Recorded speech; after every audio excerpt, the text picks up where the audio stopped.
let's get right to it because we've got a lot of things on the second part of the schedule. Some of which I think we've done a number about. Greg, did you get my email? Yeah, I did. Yeah, okay. It's just a matter of going into Got Soccer and picking up the game. Well, my point in that is that we've already finished with a lot of that stuff. Right. And we've adjudicated it, even though we want to go back over it. But right. So, but we want to be sure we know what we've done, you know. Right, and we've got letters that need to be sent to club presidents and what have you. So. But you have them in mind already, yes? Well, there's when you take a look at the executive. Well, when you see the executive minutes, you'll see that all 10 of the items are there. All right, everybody read June's. You got June's minutes up there? They're right in front of you. September. No, I still have monthly board meeting September. Sorry. Yep. Yeah, but this is the format of the minutes. Is it just the minutes? This is the minutes from September, from last month. All right. Everybody got to look at it. You're comfortable with what's on there? How about the executive committee? All right.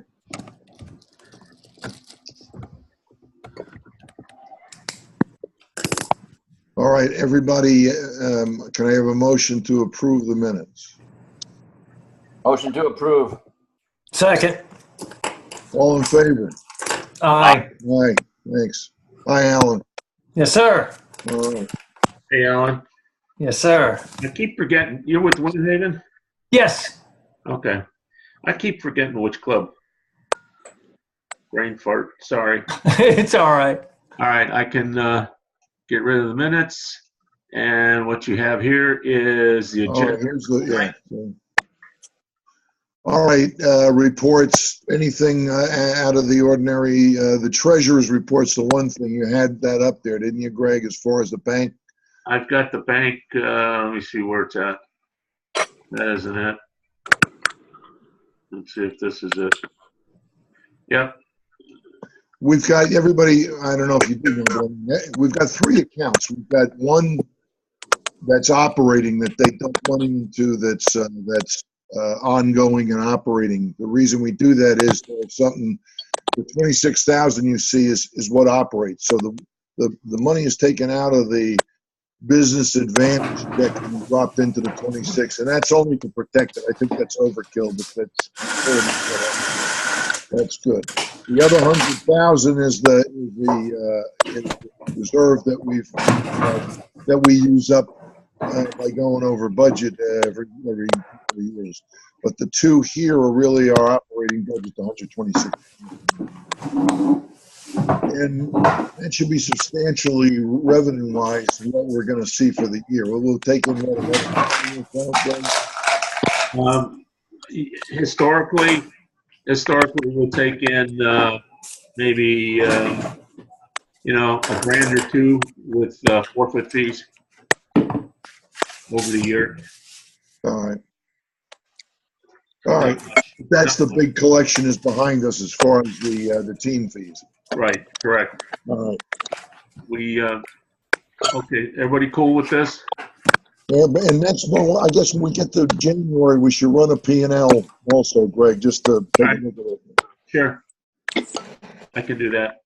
Every 2 months or 3 months, just to see. Yeah, I can do it every quarter. Yeah. Just take a look at it yourself and see if anything's just grossly out of whack. Also. Will do. I don't think it is. I mean, this is the 5th we've been running. Yeah, we balanced. I think we balanced the last. Yeah, fiscally we've done real well. Anything else? We haven't had our goals done, but that's all. All right, let's go. Keep moving. So that's the treasury. We're pretty sound, and we intend to stay. Hey, Paulie, can I ask anyone that's not going to be speaking to mute the microphone? It sounds like crazy house back there. I think it's Alan rolling around there. I don't know what he's got on his wheels. I'll go silent. We'll see if it's me. What was it, Mike? You heard? Oh, it's just a noise. It was loud paper shuffling and clanging. All right. Unless that's Joe chewing. Yeah, I don't have a report. I mean, that's just a waste of time. We'll get to everything when we get to our executive committee meeting. The season's underway. Junior games started yesterday. I know everybody's aware of that, I'm sure. Senior season is kind of, I guess we've got a couple weeks left. I see a couple more matches being scheduled, but by and large in 2 weeks, that'll be over until February or so, end of January, February, where they'll come back and play again, which has been something that we've looked at. The members wanted to do that. It's a royal pain in the butt, but again, the members seem to always support it when it comes down to it. That split season, it really makes for February and March are really insane months with the scheduling of all of those games. But everybody gets some games in, and that's what people want to do. So we'll keep doing it as long as we can. Well, just on that point, U.S. Club Soccer has just announced a spring league. Really? Yeah. What does that make any sense, Mike? Isn't that? Well, no, it makes sense for teams that don't have games getting ready for State Cup or. Oh, is that what you think? It'd be that tight a thing of a six week schedule? Correct. And it's a great recruiting tool. Oh yeah.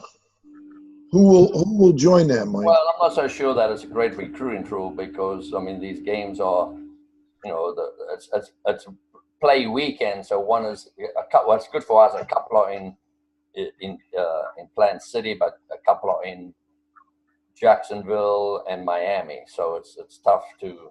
Is that senior ages only? Yeah, 15 to 18 only. Yeah. Okay, nothing lower. No. It just seems like you're with the roster lock and everything else, your teams are fairly well set for these FYSA events. The kids would play in that other league as just to get fit. Yeah, well, it wouldn't be the whole team, would it? Or maybe it would. Games in, because if you are playing in leagues, you have no games coming back from high school barely, and then I got you. You have to go into State Cup and you haven't had any games. Interesting. Well, we'll see how it does, and we'll probably have some teams go into it, right? Don't you think? Well, I'm sure there's someone. Yeah. Is it open? Is it an open league? Well, you have to be a member of U.S. Club.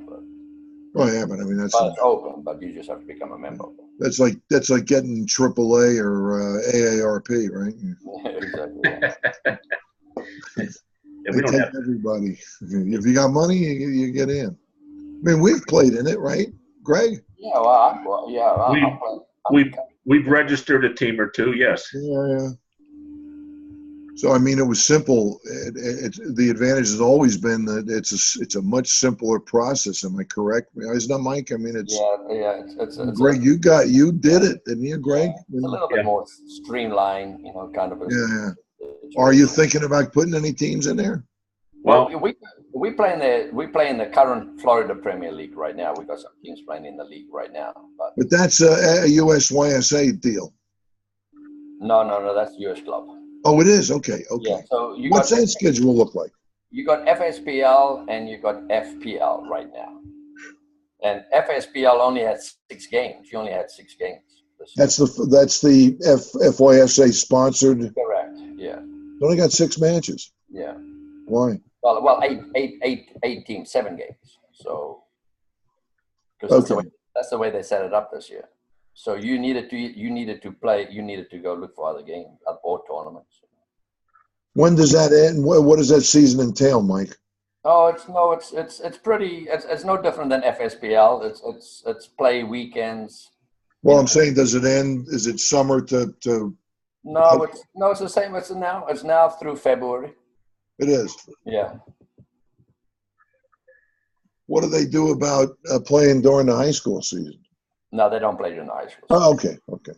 Do they come back? Are there games after high school? Yeah. You could schedule games. Oh, okay. So you can get together with somebody else and move the schedule around. If you wanted to do it, yes. I thought they played it at central sites. They do some weekends at central sites, but not all. But not all. No, not all.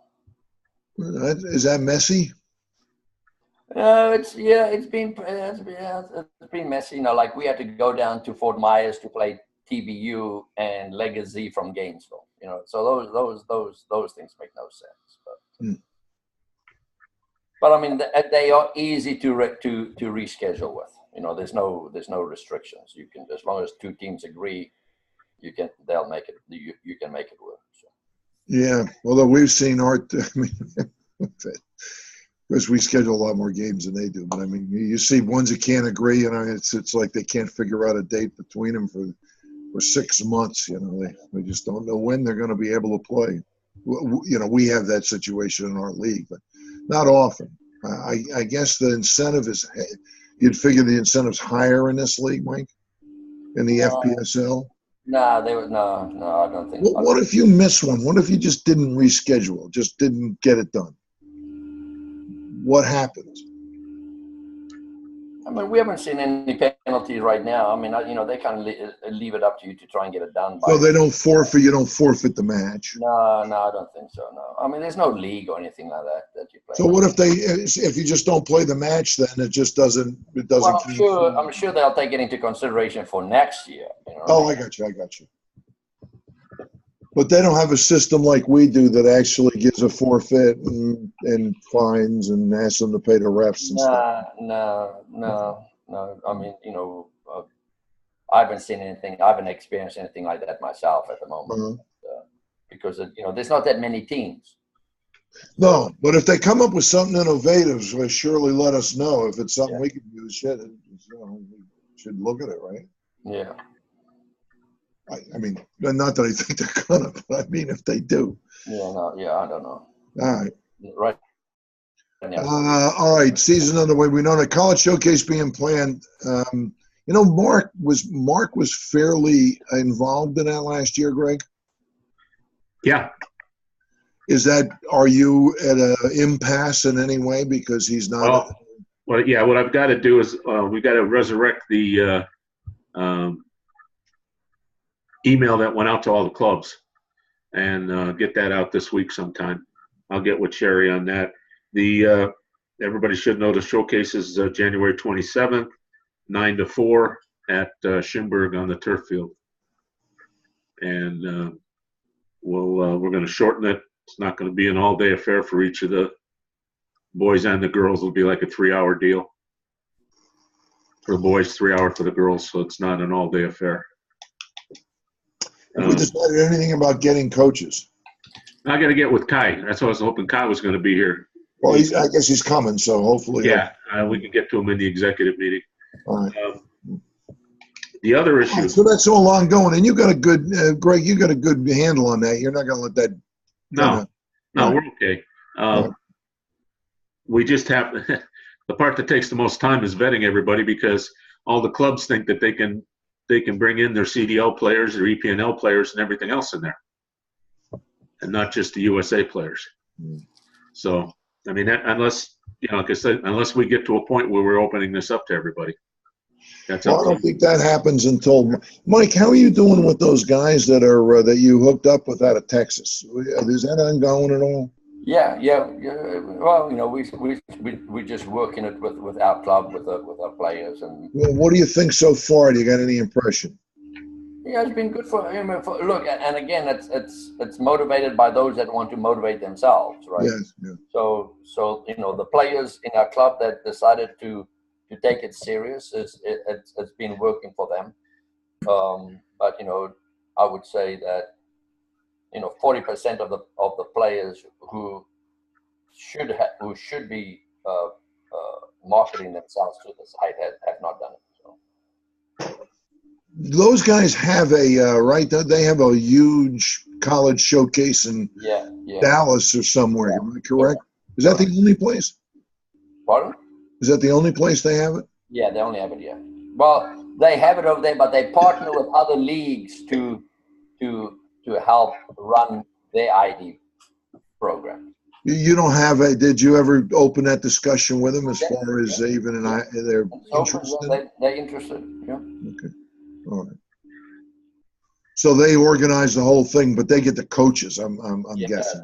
Yeah. Well, I mean, of course, I think that they got a very good relationship with the coaching system out there. And I think that they can pull in favors. But Cool. All right. Anything else for the good of the game in the regular session? Yeah, two things. First off, we've already, I've been in contact with the Liverpool Foundation College, and they're going to be coming here April 8th to the 12th. Mike, I'll get with you with the logistics sometime this week, okay? mm-hmm. But they'll be here the 8th through the 12th. They're going to play. Didn't we have this on last month? Is it the same thing? Well, I don't know if I had the timeline in there, but as far as logistics, they're here on the 8th. They're going to play on Tuesday at Rangers, 17s and 18s. The 19s on Tuesday will be up playing St. Leo College. Then Thursday, they'll be at Schimberg. The 19s will be at UT. The 17s and 18s will be playing at Schimberg. TBD, the teams. So you've got a 3 matches. They're essentially scheduled for 3 matches. Greg? They're right. Each of their teams coming over play 2. They play 1 on Tuesday, 1 on Thursday. Okay, just 2. So the 19s play St. Leo's and UT. That's it. Right. That's the 2 they play. The 17s will play Rangers. The 18s will play Rangers, and then the 17s and 18s on Thursday will play somebody from the USA League. We've got to get some special. We'll have to do something for it. I'm sorry, I can't hear you because somebody's got to mute. We've got to get. We've got to register. We got to know about the registration. That is the one thing.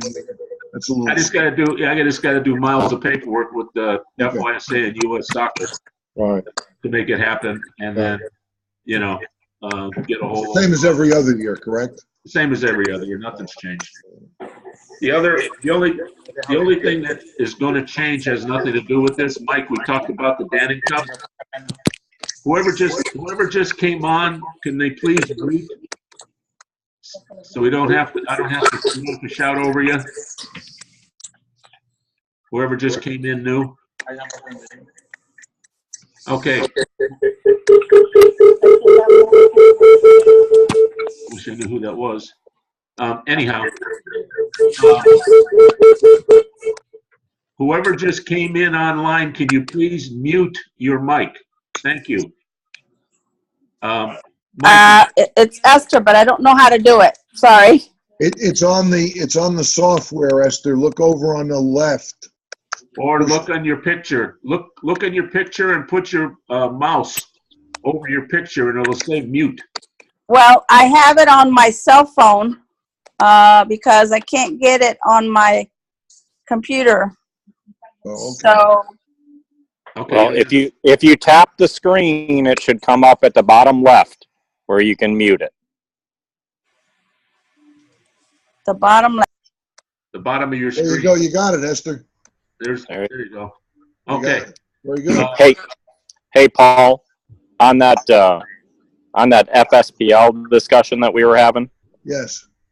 They're not quite as accommodating as what was being presented. If you forfeit a game, even if you give adequate notice, you pay $1,000 fine. Oh, there is.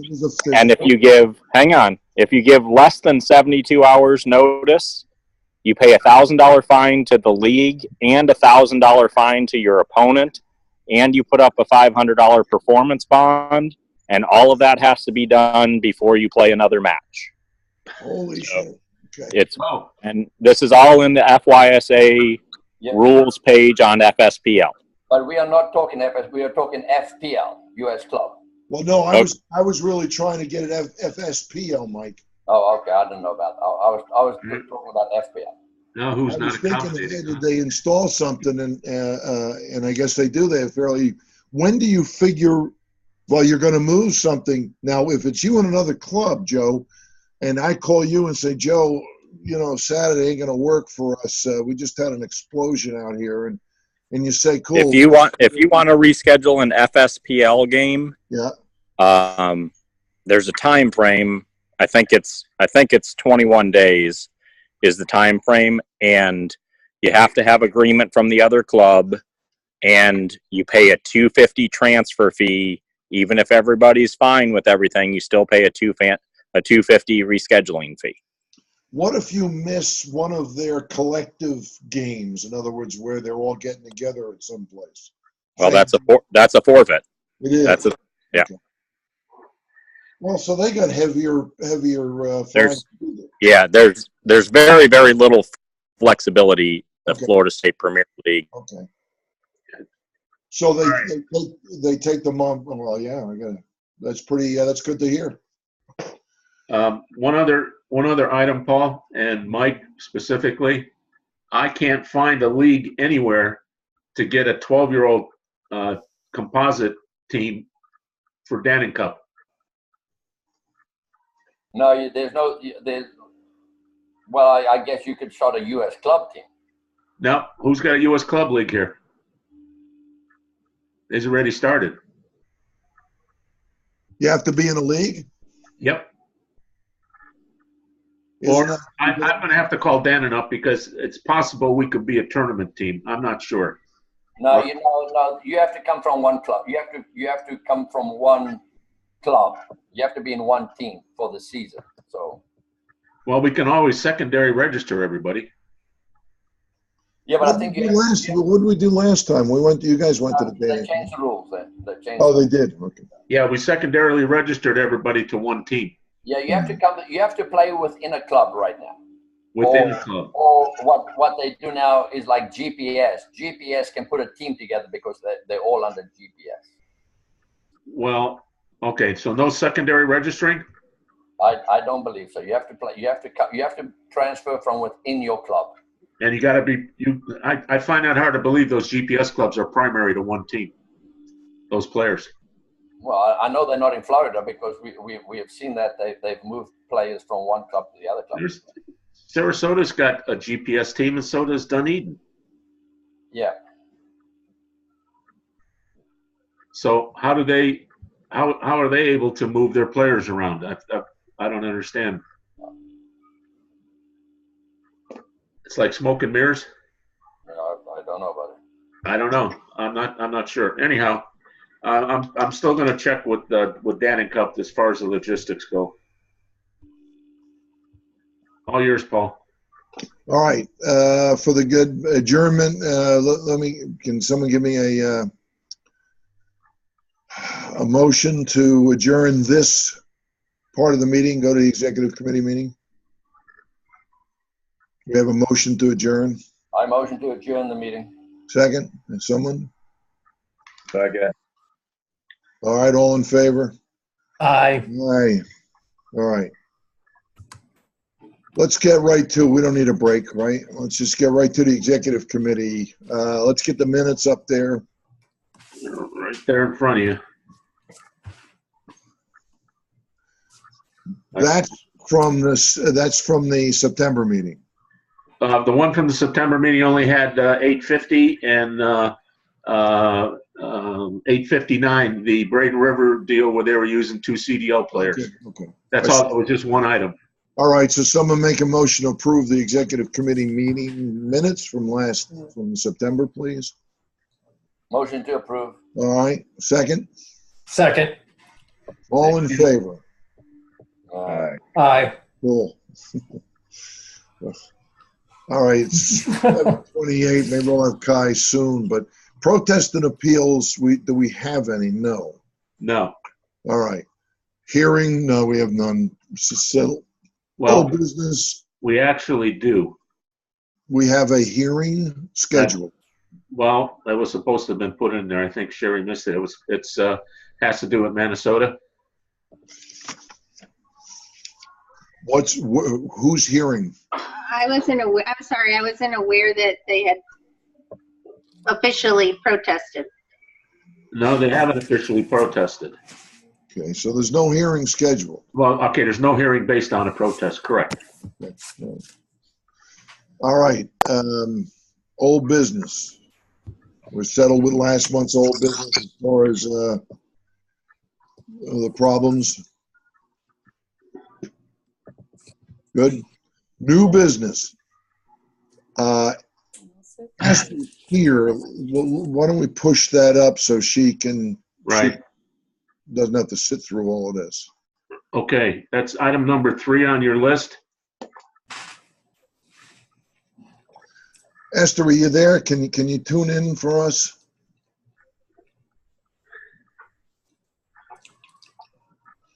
This involves Greg or Sherry. You want to tell us the background on this? It's a game at Charlotte, am I correct? No, it's a game at Minnesota. I'm sorry, it is in Minnesota. Under 15 boys. Yep. Premier, and we have a referee. We have a. Yeah, let me get. And we have. I read something from Esther's from their the person that was at the field as the field marshal. Yes. Where are you? I just had it here. Did anybody see that? Did you guys all see that? All right, there we go. Now can you hear me? Now can y'all hear me? Yes, yes. Okay, sorry, I'm having technical difficulties here. All right, we hear you now, though, Esther. So Okay, Esther, great. we've got two things. We've got an event that happened at the fields. We've got your field marshal's report, and then we've got the referee's report. And Greg, do you have anybody from Charlotte? I've got, yeah, probably about 10 emails from the coach over there. It seems, and I asked him to be at the meeting today. I sent him an email to be at today's meeting, and apparently he's not here. Okay, why is this coming up this way? Okay, here we go. Did the ref do a supplemental? I know you spoke to him. Did he write a supplemental? I mean, I read something from the ref. I don't know if it was on a regular report or a supplemental. Let's go. Let me get into Got Soccer. Here we go.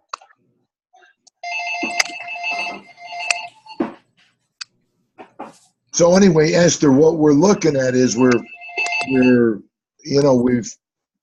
had some stressful times down there as far as referees,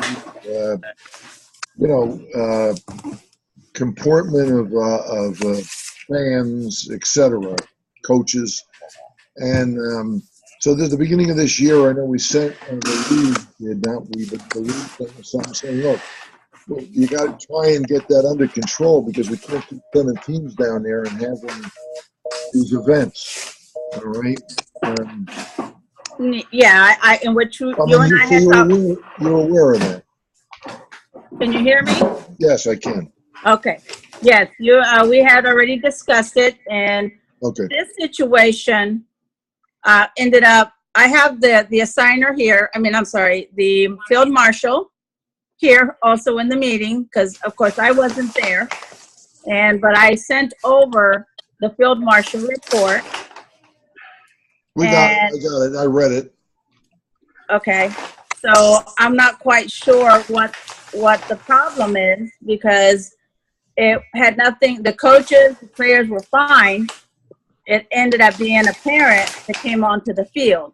So I'm not sure what it is that this meeting is about. Have you seen the referee's report?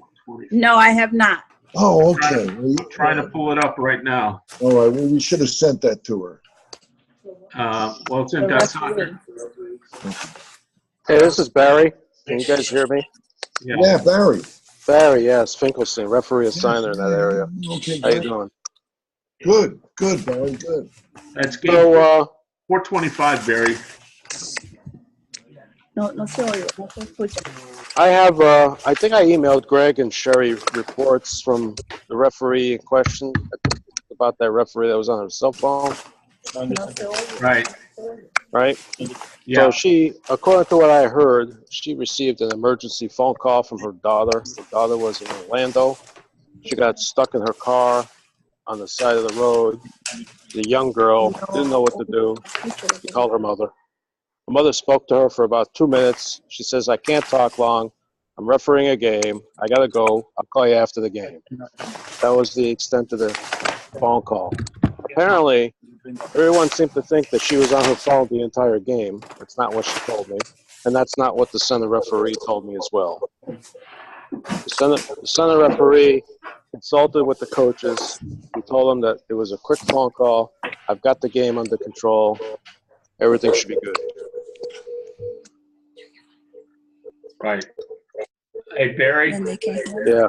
is there any reason why he has still failed to upload this game into Got Soccer? I told him 10 times. Well, then I'm gonna.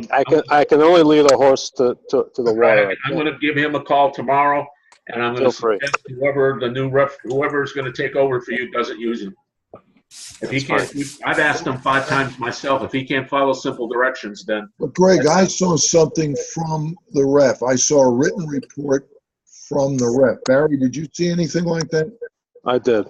Okay. And I forwarded that off to Greg. Okay, yeah, okay.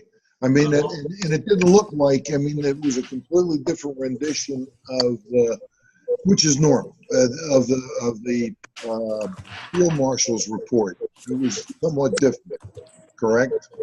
I don't know. I didn't see the field marshal's report. Oh, okay. Well, okay. I'm going to. Greg, I just forwarded you the field marshal report to your AOL. Yeah, I know. I've got it. I'm trying to. But Barry, to make it quick, and we'll get that up.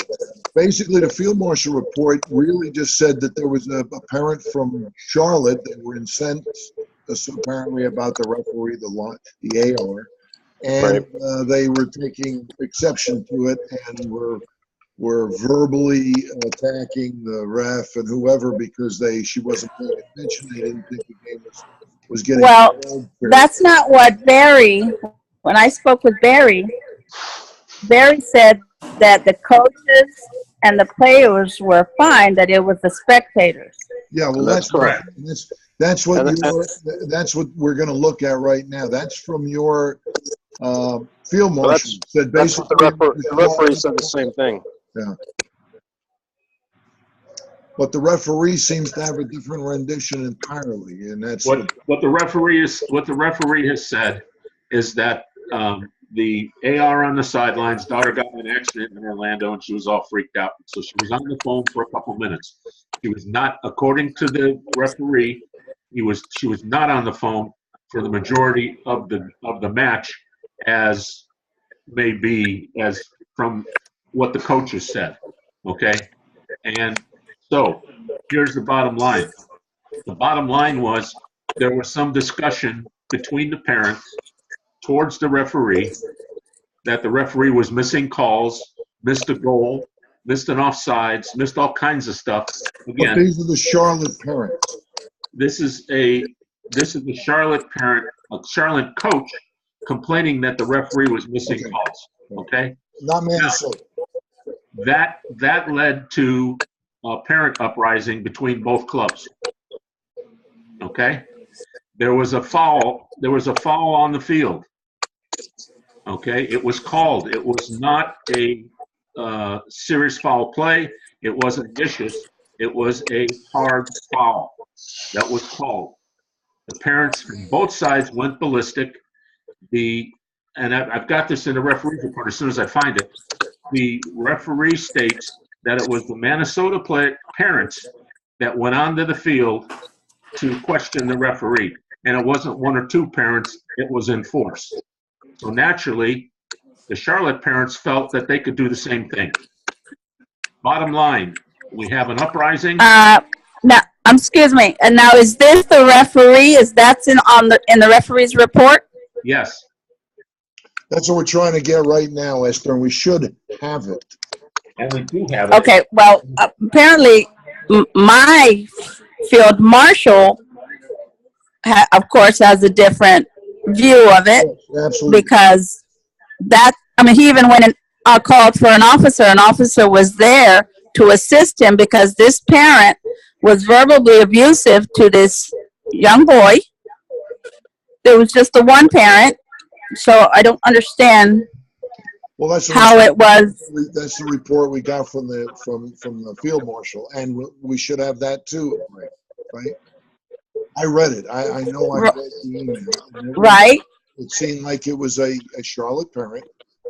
That was the end of it. That you know they went ballistic and whatnot. Right. It was a Charlotte parent. It was a Charlotte parent that questioned everything, and they were abusive towards the referee. No argument there. The problem that caused the game to be canceled was the Minnesota parents that swarmed the field. Well, we're going to see that soon. I know. I've got to find it. So I'm looking for it. Trust me. I'm trying to figure what happened. Que según los parientes de ustedes entraron al campo.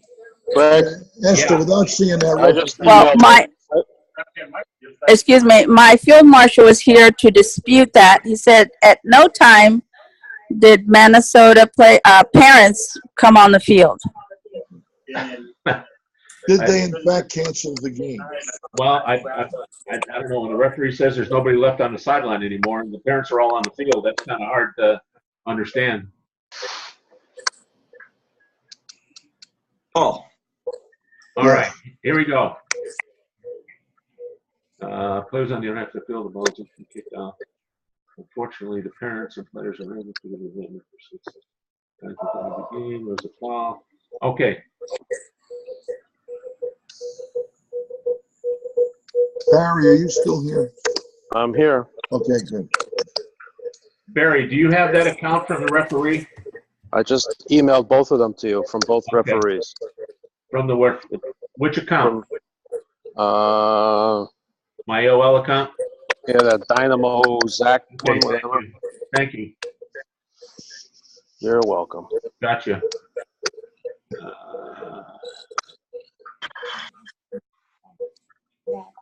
One of the parents ran over there. Everybody else is going to get it. I hope they don't expect just to let one parent run in there and just nobody's going to jump up and get in. But did they? Okay, that's the. Okay, the one is the game report. It's got the game report attached, and it's got his take on what goes on underneath. No puedo ir a ustedes y yo acá también. And I sent the same thing to Esther so she could take a look at it. Okay. And I sent the AR's account to you too, whatever she wrote, which is pretty much very similar to what Senator Ref wrote. Esther, were you able to read that ref's report, the two refs reports? Well, I again am having technical difficulties. Unless you can put it up on the screen. No, I have not seen it. Okay.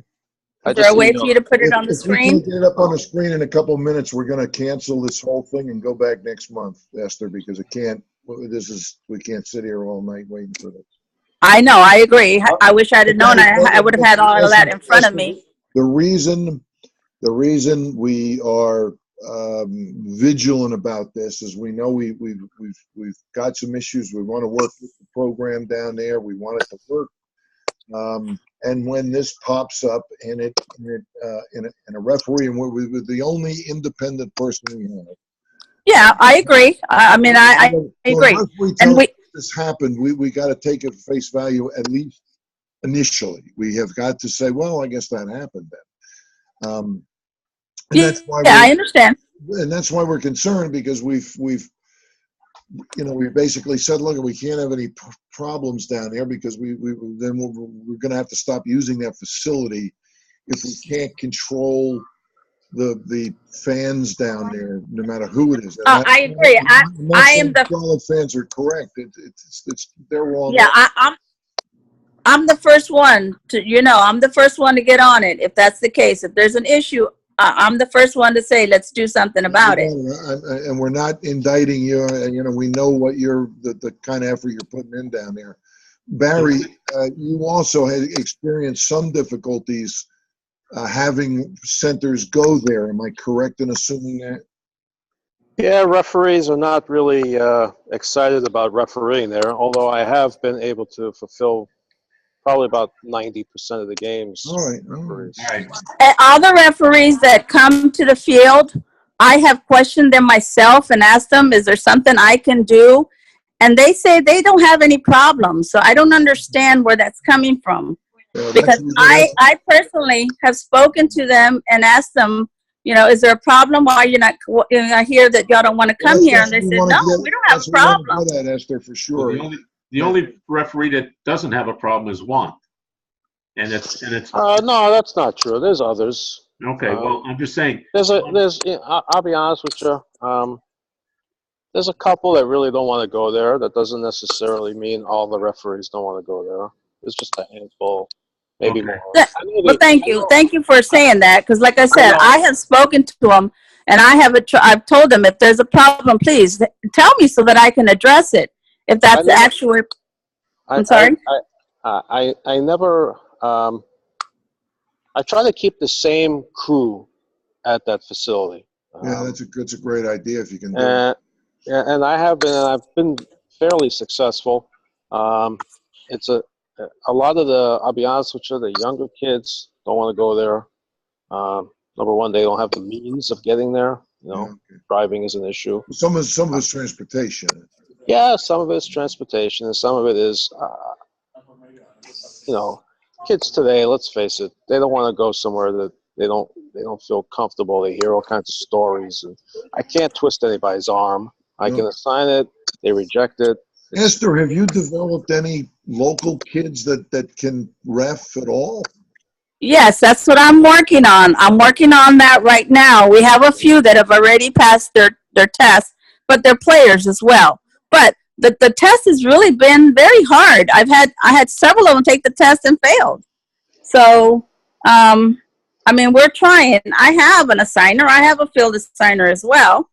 But since USA wanted us to go with the, which Barry's been excellent. I will say he has really done a great job. USA wants to assign the centers just as a neutral to make sure there's right. The ref is somewhat neutral. Keep it fair. I get it. So are you able to read this now from Juan?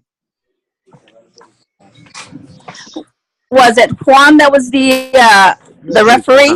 Yeah, he was the center rep for that game. Yeah. Okay, so it says here, Charlotte team. Let's ask the question. What's Charlotte so upset about? What are they so upset about? That a referee was on her phone for 2 minutes during the game Apparently to talk to her daughter. You missed to talk to her teenage daughter, and they seem to think that's really not relevant. And what's the whole? Right, it's ridiculous. I agree. So what's the whole point here? I don't get it. The point is that the referee, the AR, was not paying attention to the game, missed an offside that cost a goal. Oh. That's the bottom line. They think a goal was scored because she wasn't paying attention. Well, according to what she wrote, the goal was scored on the far side of the field, not on her side of the field. Okay. He said afterwards, both teams got involved in an altercation, and the game had to be stopped. That's what that's what scares us. That's How about who started the altercation? I don't know. Well, on here it says the Charlotte. Yeah, the Charlotte parents were the ones that were more abusive. And yes. If you ask Juan, and according to Juan's account, it was the Minnesota parents that went onto the field before end of the game. They were abusive the entire game to the same AR. So put yourself in her shoes. That's fine. I understand that. Okay. The problem is the parents coming onto the field that caused the game to be abandoned. Yeah. Okay. Now, there's no excuse for anybody getting on the field. Correct. Right. Exactly. I agree. My point as well. It doesn't make a difference who's at fault or who isn't at fault. Both sets of parents were on the pitch. The game was abandoned. Okay. What that means is that both coaches, are responsible for the parents for their sidelines. Yep. For their sidelines. Now, according to the code of conduct in FYSA, those coaches could get up to 30 days suspension. Okay? Now, back in August, there was a email sent to you, Esther, as well as 3 other members of your club. I can dig it up here. I just have to look for it. Yes. Any issue whatsoever at Blackstone would cause you not to have any games there. Well, yeah, I agree. We did get that, yes. But again, this wasn't instigated by us. Doesn't make a difference. I mean, your parents entered the field. no, the parents did not enter the field. It said, what does it say? Parents got involved in the altercation. It said, that's all. It doesn't say come onto the field. Got involved is what it says. All right, I've got to find Juan. The fact that Juan didn't put this into the Got Soccer report upsets me deeply, because I talked to him personally twice. But again, I mean, this is what we have field marshals at every game, so we're putting our part. Okay, I am making sure that we have field marshals. I'm sorry.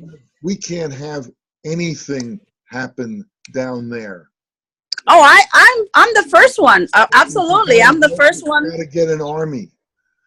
You know. Who's doing? No, I know. I'm just saying. I have done. You said we needed to have a field marshal, so we have done that. Well, yeah, so we're doing that at every game. But Esther, having a field marshal is one thing. We need the field marshal to make sure that the parents don't get in an altercation with anybody. Oh, exactly. Well, that's what I'm saying. That he went automatically to the officer. So he was doing his part. He went and addressed it with the officer. He even puts it in the report that the officer. So the field marshal was doing his job. Why wasn't the coach doing his job? But it wasn't the coaches. It was the parents. Well, the coach is responsible. The coaches are responsible for the parents. So why, instead of just adding a field marshal, isn't anybody there educating the parents on how to behave? Well, I usually do that. I'm the one that's always behind those parents. I am. It just always happens to be a Sunday when I'm not there. Well, you know, and I'm only a human being. I can't be there 24/7. I mean, I try to at least take one day off. I mean, you guys know. That's you guys know. Then put it on the coaches to educate the parents. But again, okay, I agree. Okay, but it wasn't the coaches and it wasn't the player. Yes, okay. It was the coaches. The coaches are responsible for the parents. Yeah. But ultimately, Esther, we can't have mass altercations. Oh, I agree. At those fields. You can't have it. But we didn't start. That's what I'm saying. It was Charlotte as well. Yeah. I mean, I can't. But Charlotte, we don't have a history with Charlotte happening elsewhere or in the past. The Charlotte team should not have acted like that, and we now have that in the record. We know that 15B team. If we see them anymore this year reporting anything else, we call the Charlotte people and say, what's wrong with this team? What's happening? We know. Okay, so if we're saying that it's the coach, so should is it for me to suspend the coach? Is that how we're gonna? No, it's the I don't know about suspending, but somehow the advice from us and from USA, not us, from the league, this is everybody, did not penetrate that team and that team's parents. Because if they say, well, the Charlotte parents went on the field, so I figured I could. That doesn't work. I mean, that doesn't work. So the point is that we're upset or looking at this because we started the season basically. Well, that's the first probation and saying, look, if we have any problems at those fields, we're not going to conduct any more home games there. But that's not fair to my other teams. You know, I mean, it's not fair to the juniors. You're absolutely right. It's not fair to anybody. But that's what I'm saying. So let's try and come up with a resolution or Esther, the members of this organization do not want to go to those fields because there's been too many altercations there. I think that's past. That's in the past. That's in the past. I mean, that doesn't, that's it. I mean, we've started. We have one here. Yeah, but this is one, and our season is not, and it didn't even instigate with us, is what I'm saying, though.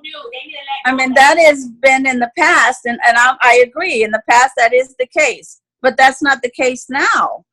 Now we have really been hard working on it. And let's go forward.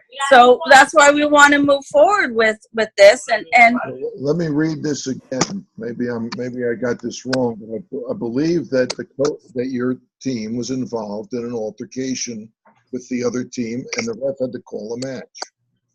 Am I correct in assuming that, or am I incorrect? No, it was. The match was called because there was an altercation on the field. The parent came onto the field. There was a parent that came onto the field of the Charlotte County parents.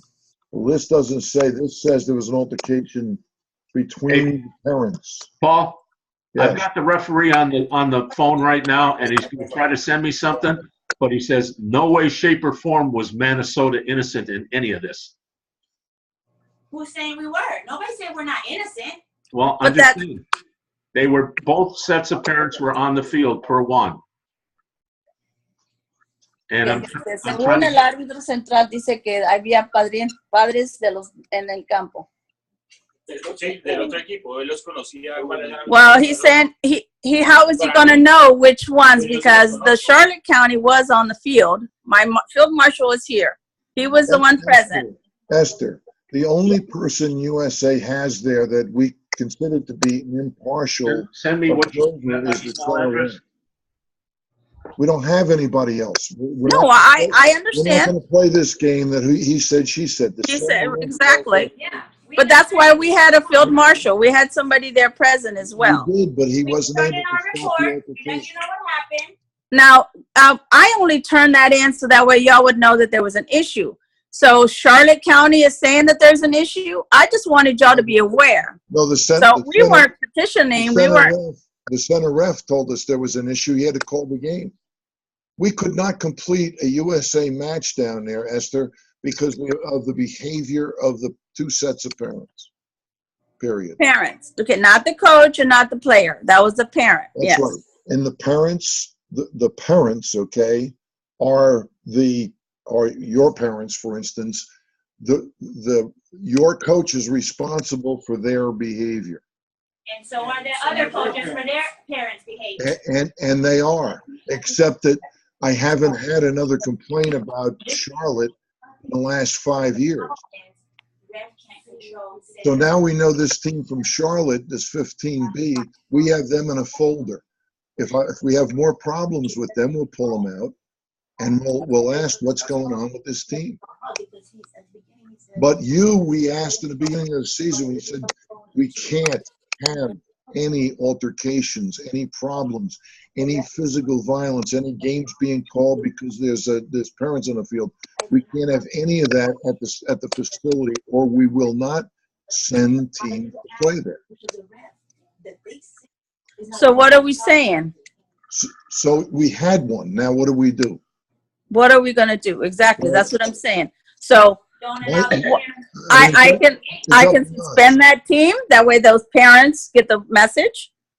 That way I can send the parents the message, but it's not fair to all my teams because of one team.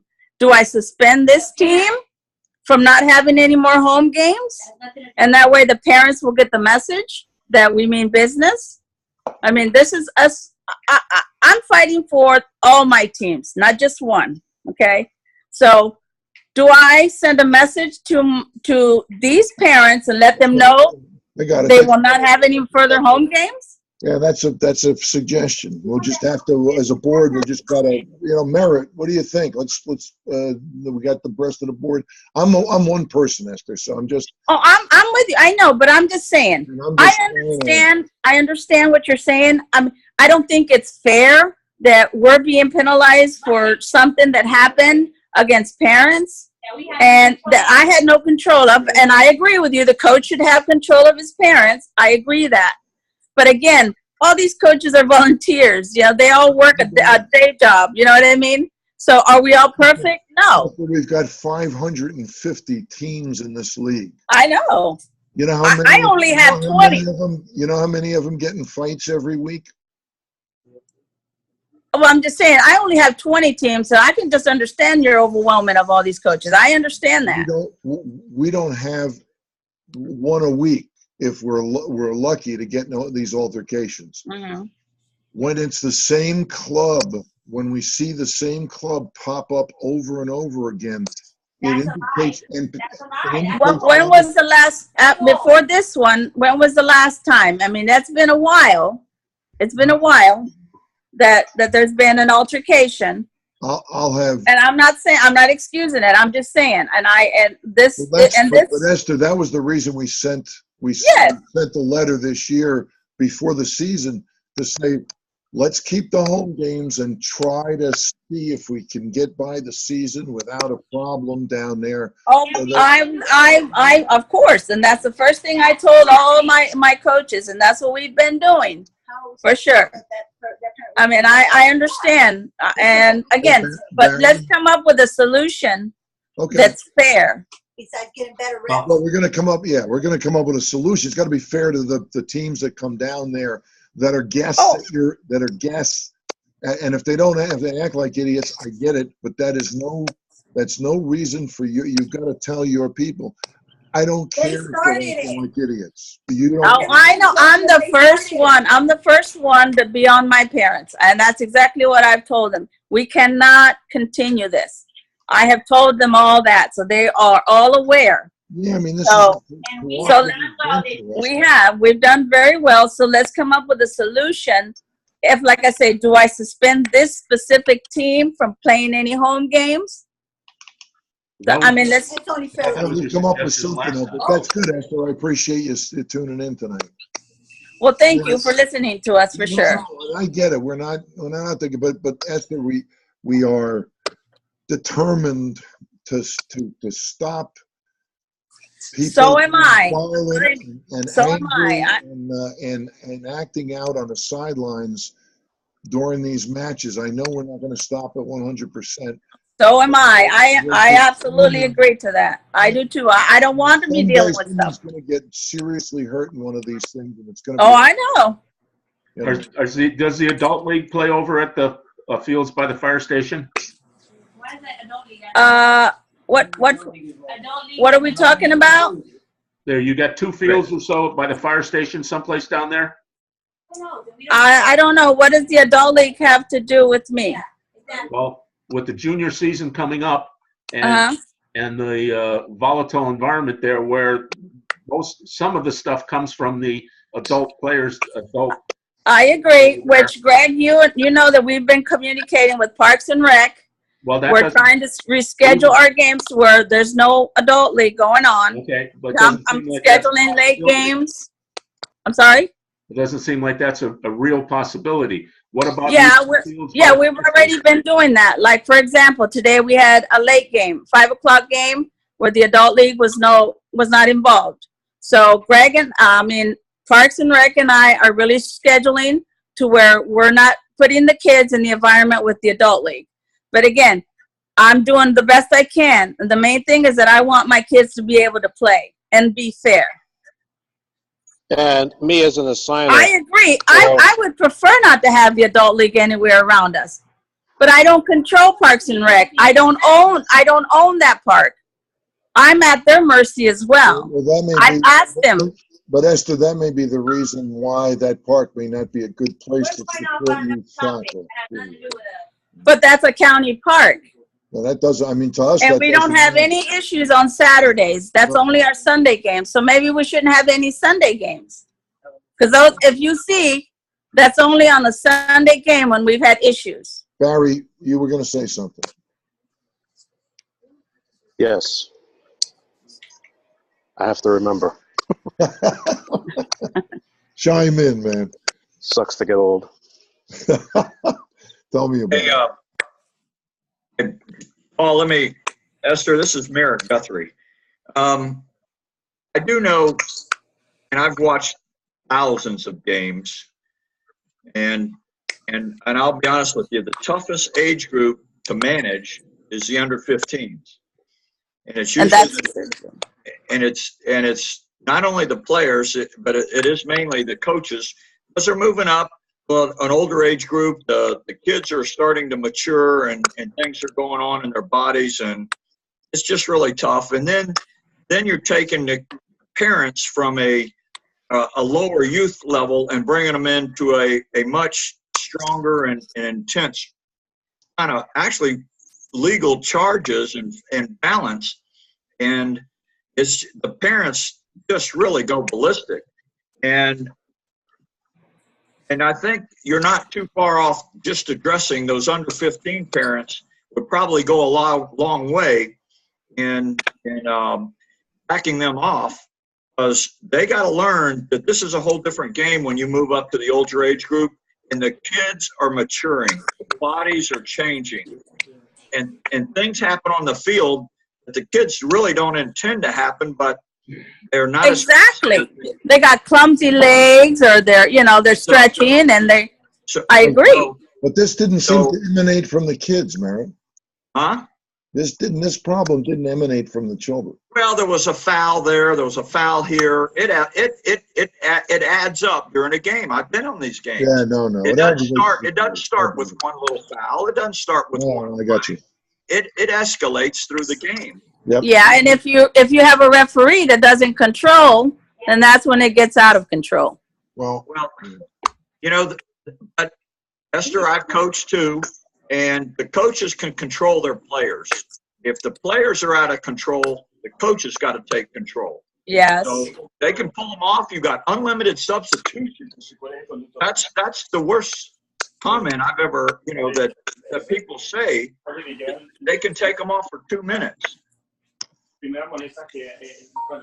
So anyway, I think you got the right idea. Is approaching that one team, and if that's doable, I don't know.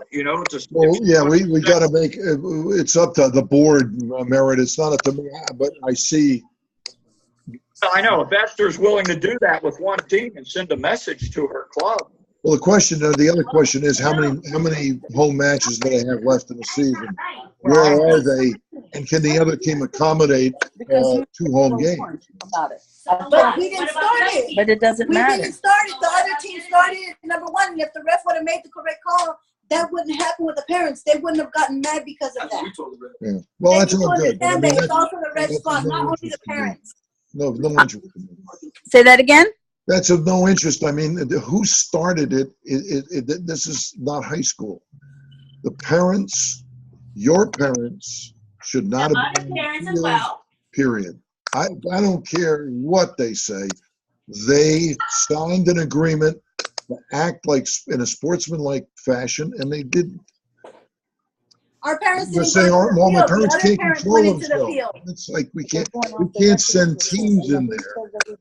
We can't send teams in there where you're telling us the parents, if the parents are incited at all, they're not going to be able to control themselves. We can't protect the teams that we send down there. We're not going to do that. That's why we don't want to send them. What are we going to do? Oh, nobody's going to have home games? The answer isn't they were goaded into this because they attacked all the players. Well, they don't have a history like we do. This is the first time they've heard from Charlotte County. So you're telling me since we have a history, we should allow any team to come attack our kids without. I have other members here that are listening. Well, listen, let me. First of all, we're not going to answer anybody's questions, but the point is, no matter you say you're protecting somebody, it doesn't matter if you cannot control the people that are down there from your side. We cannot send teams there to play. That is the entire point of this. And that is not for me, Esther. That is everybody in this league. That is this board of directors. And they're from all different clubs. You cannot possibly Well, send people. No, I agree, but we're not. And the argument that they were incited to do it is scary, because now you're saying, well, listen, anytime we're incited, we're going to react, and man, we're going to go right out on the field. They're not. Okay. They've got to act like adults. They've got to act like adults. Which I agree. Paul, can I say something here, Paul? Yeah, absolutely, Joe. Okay. As a board member of USA that's going to vote on this, Esther, I can tell you whoever the woman is in the background making all the unprofessional comments is not helping your case. Okay? We're trying to listen to you, Esther, as an official of the club, not have all this background noise. Okay? And the second thing is, although I agree with Merritt about it could be a good solution to set an example for your club and the rest of the teams at your club. If this is your Division I U15 boys team, is that who we're talking about? It's an under 15 boys team, yes. Okay. Well, your Division I under 15 boys team only has one home game remaining. So if your club was put on final notice that any other instances at your facility would terminate your ability to have home games, I don't think taking away one home game is a sufficient penalty for violating that final notice. So I think we need to work with you and not necessarily penalize your whole club. Thank you. But Exactly. taking away one home game when you were put on final notice, that's not a sufficient suggestion as a remedy to this situation, because we have to look at this as the organizing body. All of this stuff is on the record. If we schedule a team, if we schedule a U11 team to go down there, and they have to go, they're required to go play that game. And then if there's some incident with someone from your club or this adult league or something of that nature, and the kids get caught up in it and kids get hurt, we're going to be named in the lawsuit as well, because we put you all on final notice and then there was another incident and we still continued to schedule games at this dangerous facility. So you need to understand the position that we are in with these repeated issues at this facility. And I understand that you take a day off, and you should. And I understand that your coaches are volunteers, and I understand that you don't control Parks and Recreation. What we're saying is it might be in the best interest of everyone, since you cannot control all of those intangibles, that we don't schedule games at that facility. Well, I think that you're being too harsh, because we have really worked hard for this. And yes, we have a history, but I think it's about time that we lay down this history and let it go, because we are working really hard on controlling the issues that we're having. And I understand your point, but you also have to understand mine. I have a lot of kids that want to play soccer, and they would like to have home games as well. I'm really working really hard to make sure that issues don't arise. But do we live in a perfect world? No, we don't. I mean, and this instance that happened was within a parent. I'm not excusing it, but we need to be fair here. Now, I do have a member that's been behind me that you said is unprofessional, that would like to say something. Is it okay if you hear her out? You're the spokesman for the club, Esther. I'm sorry? You're the spokesman for the club, Esther. Yes, but they are part of our club, and they have an interest in our club. That's good, but we don't. At this meeting, you are the person we always talk to. You and Mickey. Yes, you're the people we recognize whatever anybody has to say says it through you. You have made a good point. I mean, I think you've made all the points you need to make. I don't think there's anything additionally. Nobody can say to us without scaring the heck out of us that we can't control ourselves. If another team acts out, we are going to act out too. That's not the answer. The answer is our parents are disciplined and they're not going to act out even if someone comes out there and acts a fool. Mhm. Two fools don't make it any better than one fool.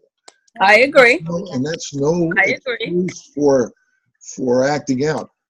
Had you not been given the warning before the season, that makes a big difference. We've done this with you before many times, 2 or 3 times at least, Esther, and you got a heart of gold. I mean, I'm not indicting you or anything else, but if that facility, I think what Joe's saying is if that facility continues to create problems for us because people feel that they can act out there or they can't control themselves there, we got to stop sending teams there. I mean, that's just all there is to it.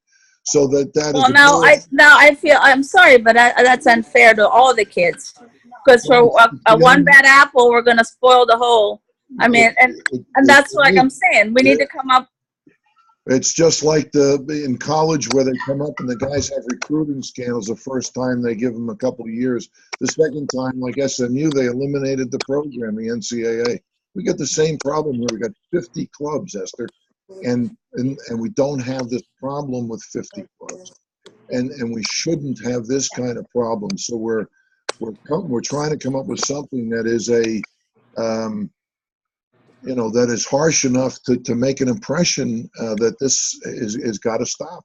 Oh, I agree. It's got to stop. I agree. But I just also I would appreciate it if y'all would come up with a solution. No, we're going to do that right now. Now, what do we got on the board right here? Joe?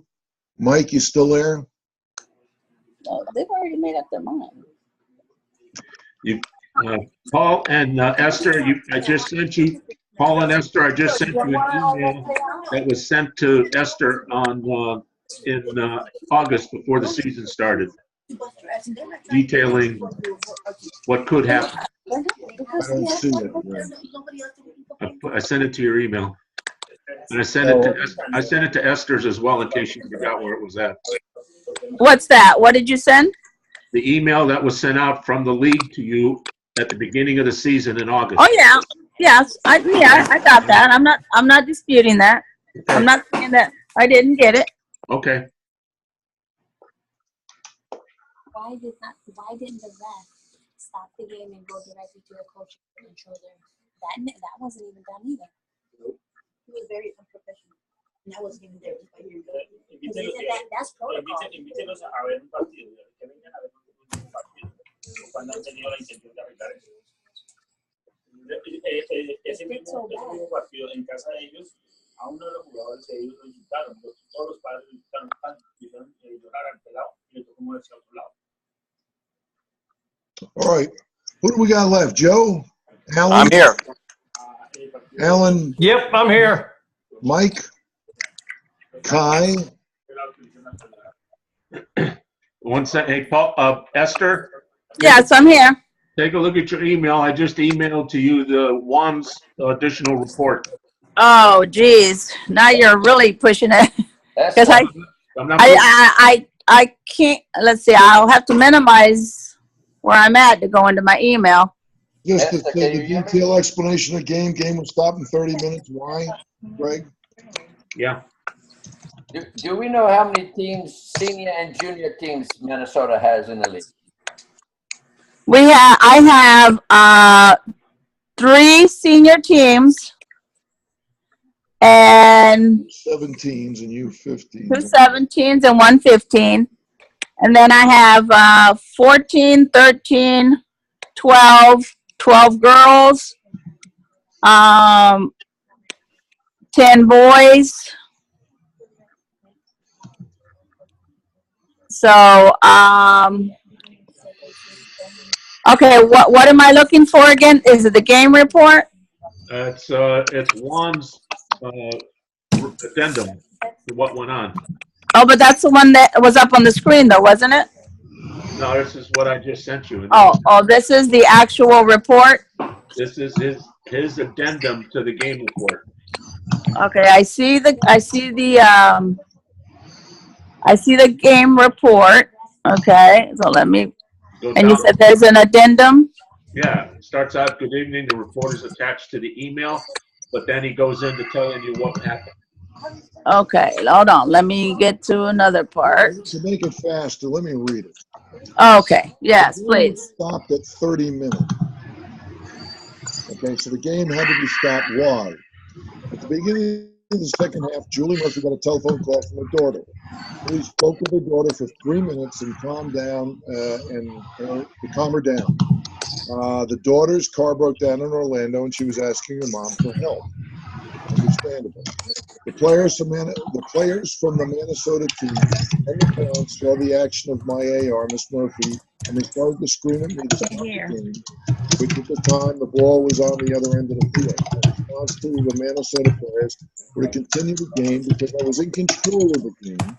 The parents from the visiting team, meaning Charlotte, were very upset. The game went on with no issues. Minute 30, a player from the home team, Minnesota, committed a foul against the player from Charlotte, and the parents from Charlotte team reacted against the player who committed the foul. She started to yell, I guess it's the parent, she started to yell at the player, and I advised her to walk away, which she did. Afterwards, the parents from both teams got involved in an altercation, and the game had to be stopped. The police officer watching the game had to intervene and try to calm everyone. Also, I had a request from the assistance from the officer because the parents of the home team started to harass me and would not stop, which by then I requested the assistant, the officer, and requested the parent to leave the field. So he's saying that Minnesota parents were assaulting him? I'm sorry, I just... Yes. He said he had to request the assistance of an officer because one of the parents in the home team started to harass me. He would not stop. And then I had to request the officer. At the moment, watching everything, I decided to call off the game, which I informed both coaches of the decision because things were so unstable. Now, we only have one person who is our person down there who is ostensibly impartial. That's this gentleman, and that's the report we got. So what we got to do as a board, we need to get done. I understand everybody's points. I think we've got a good sense of it. What are we going to do? Alan, Kai, and Mike? Are the issues down there with the senior teams or the junior teams or both? Well, in the past, I don't know. We had some problems with junior teams at one point also. One in Dunedin, it was under 12. But I'd have to go back through the folders. But I'd say, Mike, would you agree that the seniors definitely create more passion because the game's more physical at their age, etc. Right? I would propose the sanctioning all senior teams from home games for the rest of the season. Alan, Kai? I agree. Because they knew the consequences going in. My suggestion would be that we suspend all home games there for a period of time to give them an opportunity to come up with a plan to ensure safety for all the games going forward, whether that's hiring an off-duty officer to be there. Which I had already offered that. Ma'am, and let the me board speak. told me it wasn't necessary. Ma'am, you're not helping your case by interrupting. Okay?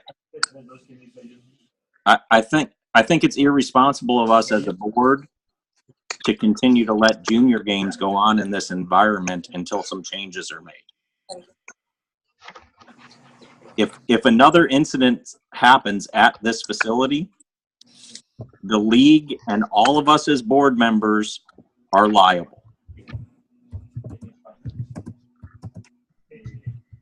we have to take serious action here. Fine. I'm not saying the whole season. We can do it for Oh, I got it. 60 days. In January, if they've got a plan for that to be a safe environment, then we can reinstate it. And then if something happens and people come back to us, we can say we took action. We suspended them for 60 days. And they can either move their home games to the second half of the season, or they can play them as road game. But I don't think it makes, and I'm not trying to shoot down somebody else's idea, but if I've got a 10-year-old kid, I'm not comfortable having them go play in that environment if we say it's not safe for 16-year-olds.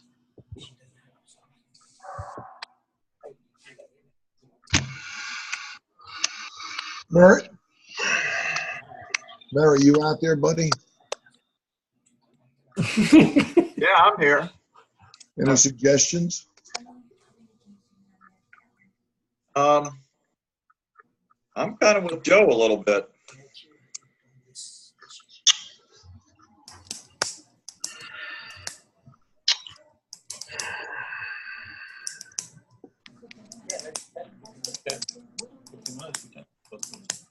What if we have, Mike, what if we have, just a thought, we adopt Mike's plan immediately and cancel all senior home games.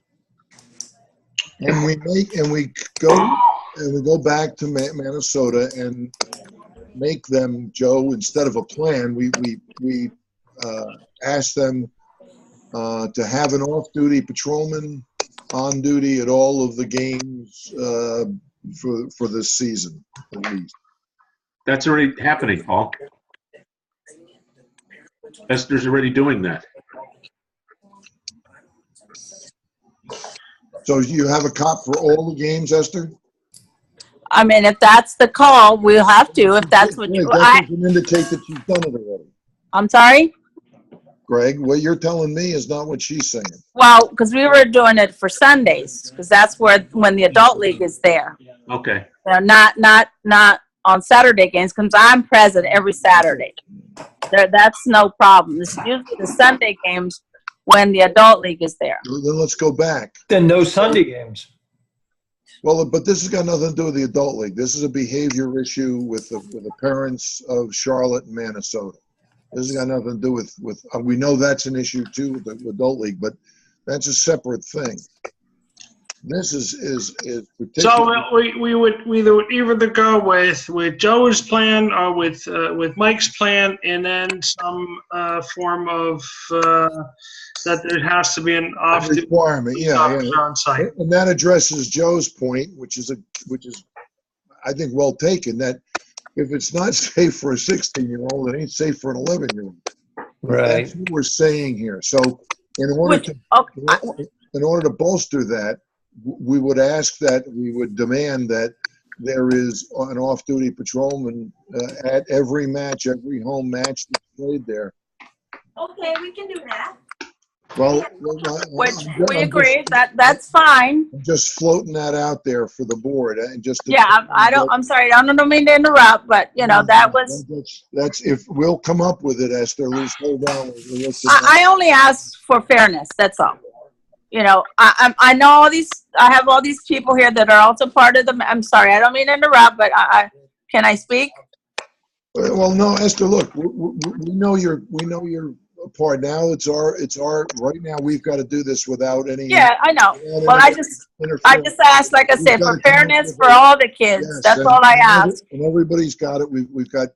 There are 5,000 kids that play in this league, and this board has been managing those 5,000 children for 5 years. So that's 15,000 games. So there's nobody here that doesn't want the children to I just want these kids to play somewhere. That's all, and we're not going to put up with anything anymore. It's the end of it. Well, I agree. I am totally in agreement with that. I don't want to put up with it either.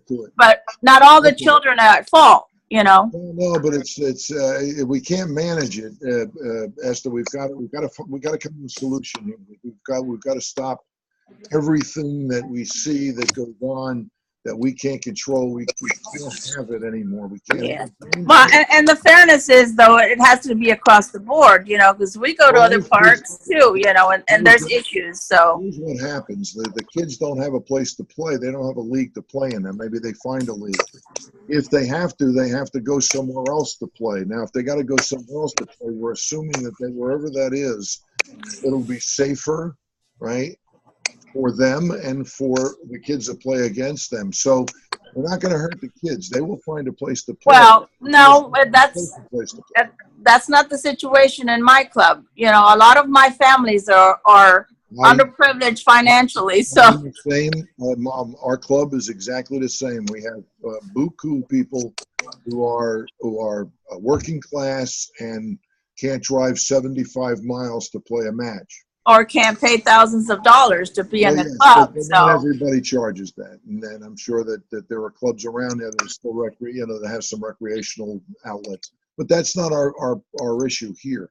We've got to come up with something. So which way are we going to go, Joe? You want to make a thing and vote on it, or Mike, or we do the same thing, kill the senior season and require something of them demonstrable that we institute right now and is instituted for at least the rest of the season. Yeah, I think that. My only issue about suspending games from there, first of all, I don't know. You got to ask all the other teams if they can even pick up those games at their place. We have no idea at this point. Everybody's scheduled games in. Well, so all of a sudden we're going to shift games back to a lot of people who may or may not be able to schedule them on a weekend. It's not a lot of games, but we're just assuming that all of a sudden we say your match in Minnesota is not going to be in Minnesota. It's at your place, so you're going to schedule it. There may be some issues with that. I don't know that. It's abrupt. If we did this, I really thought we should do it before the season, which we didn't. We warned them. excuse me, can I interrupt? I'm sorry. No. No, but I just wanted to make one suggestion as well. Can I maybe just pull that one team out and make that as an example? No, it's not the one. That's a 1-game penalty. Yeah. No, I mean, take them out for the rest of the season. Paul, at some point, the discussion part of this needs to end. Yes, I agree. And the board needs to be allowed to make a motion. So make a motion. To resolve this. Make a motion, Joe, and I'll make one. There's two divergent views. The only difference is, one is we for a time period we take all the home games away. My concern with that is that's easy to say, but when we get into the mechanics of it, it may be a real cluster. They've got until what, the end of April to play these games. So we just like we did last year. Well, junior games can go past March, can't they? Right, but what if we come up with a plan and said we'll okay. get a, Well, last year we rescheduled a whole bunch of games because of a hurricane. A lot more games than this. This is a player safety issue. Okay. We cannot send make a motion. Cannot send children into this environment Okay. until this club. One more thing, something we've been missing a little bit. Yes, we got to put something in place for now, but what happens? And hope it doesn't. Let's just say something happens again.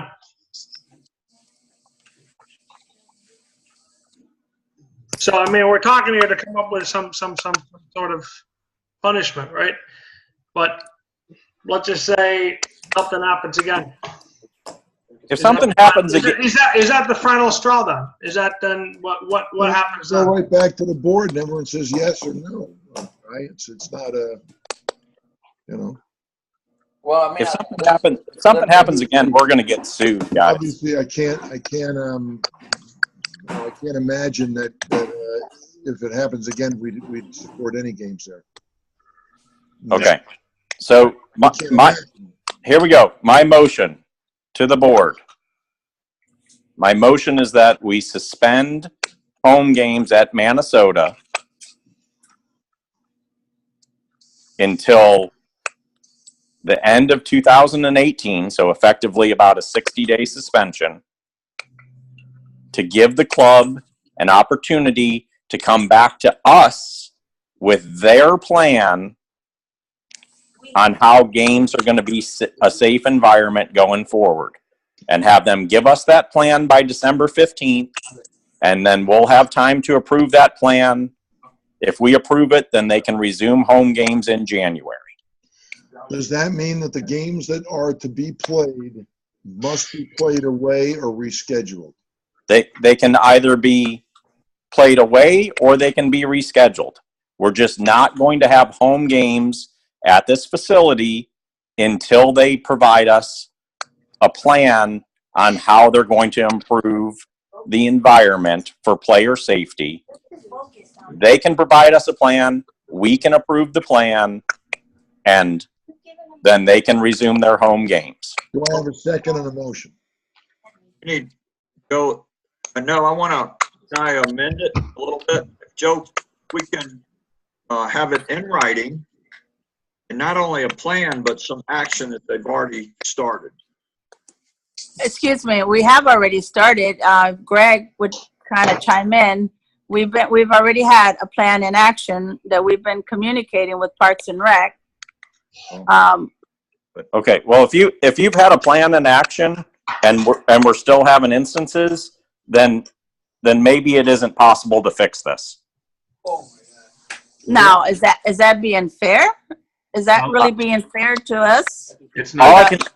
Esther, all I can tell you is you're not helping yourself by interrupting our process here. Well, hold on. It's not fair to All the right, kids. so Merritt. Yeah. What is it that we want to see? Well, let me just ask you that. What kind of plan are we talking about here that you want them? Well, Esther keeps saying she's got a plan and they've instituted. I haven't seen anything in writing. I don't know what they've done. How many parent meetings have they had? How many coaches meetings have they had? Oh, they need to see that too? You know, so anyway, something in writing and proof source, something that we can verify and check on, you know, trust but verify. Right. Do they have a zero tolerance policy? Well, have they ejected any parents from their club for bad behavior? Mary, you haven't changed Joe's,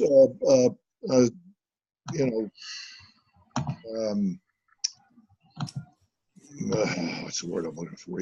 Motion. His plan is his thing at all. It really is. We're still at that. Suspension, 60-day. Come to us with a plan of action, and we'll reinstitute the games if it looks like it makes sense. Correct? Is that, Joe? Is that a good summation of your motion? Yeah, I absolutely would like to see us be able to resume having games at their facility. It's not fair to the teams in that club to not be able to have home games, but we need to give them some time to put together a real plan and put all of the pieces in place that it's going to take to execute that plan. It's going to take time to write up a zero tolerance policy. It's going to take time to contract with private security. It's going to take time to line up volunteers to be field marshals. You can't have games there next weekend. They need time to do all these things. Do we have a second on Joe's motion? I'll second it. Merritt? All right, all in favor? Aye.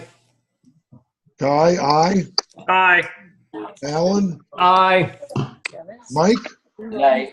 Now they're going to suspend us all, so.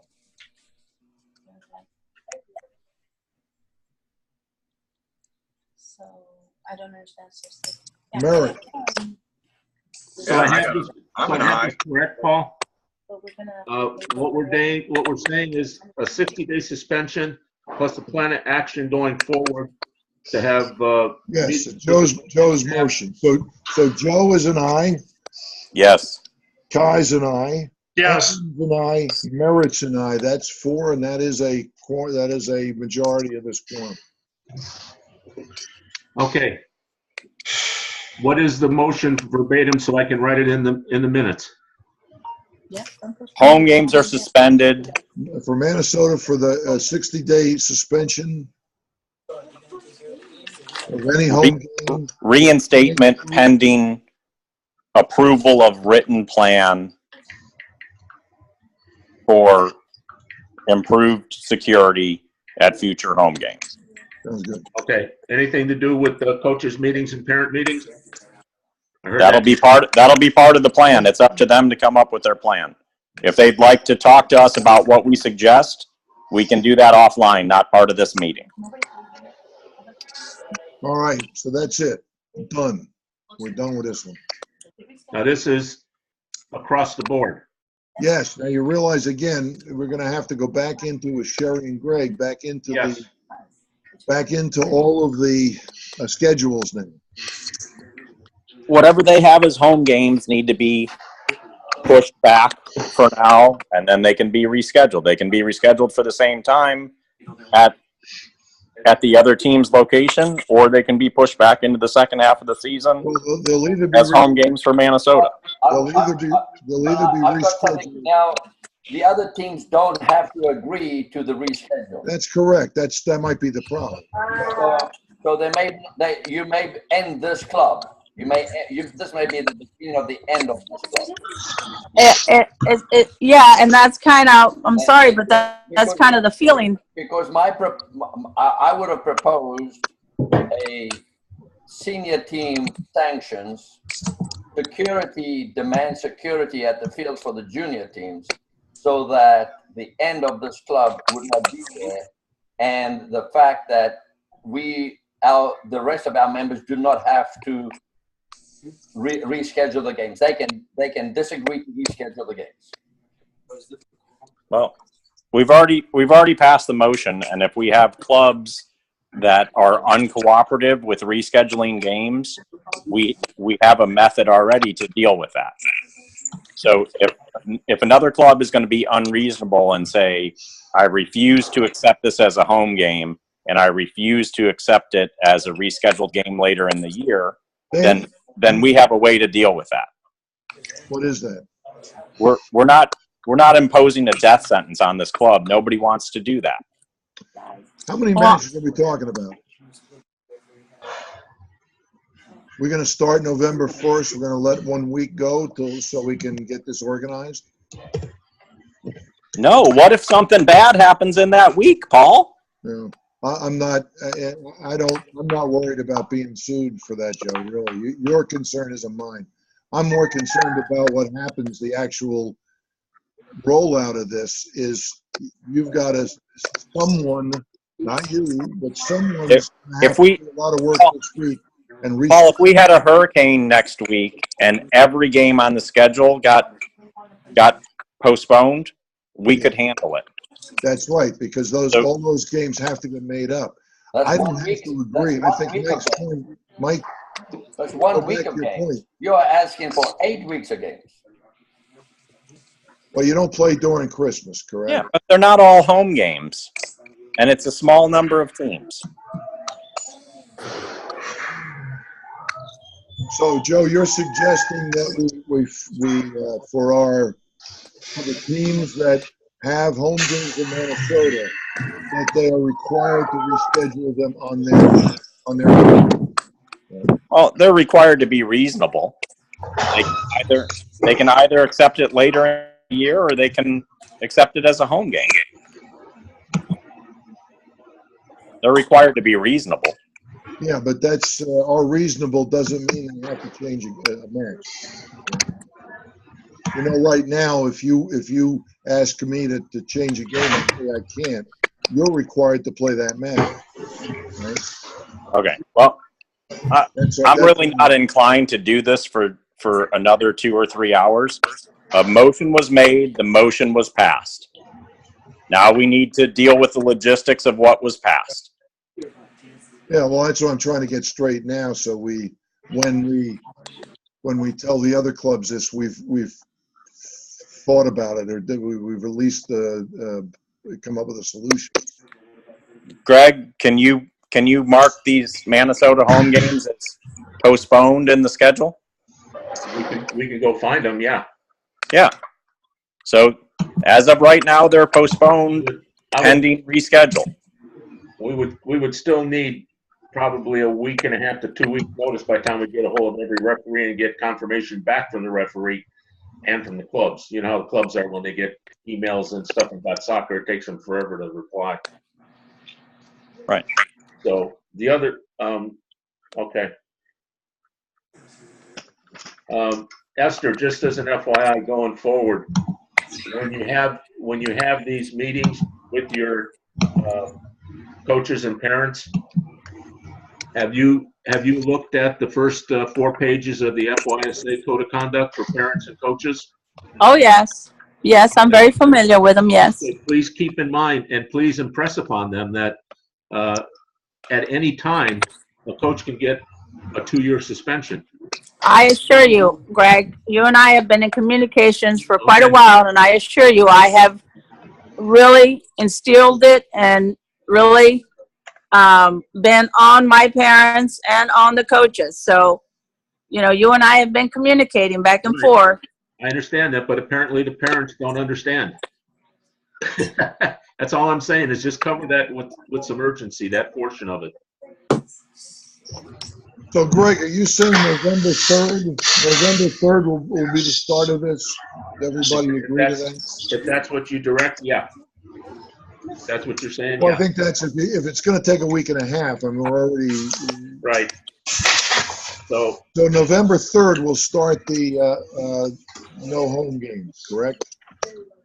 And Joe's suggesting 60 days, that puts them till the first of the year, right? So November 1st to January 1st, is that what we're? That's fine.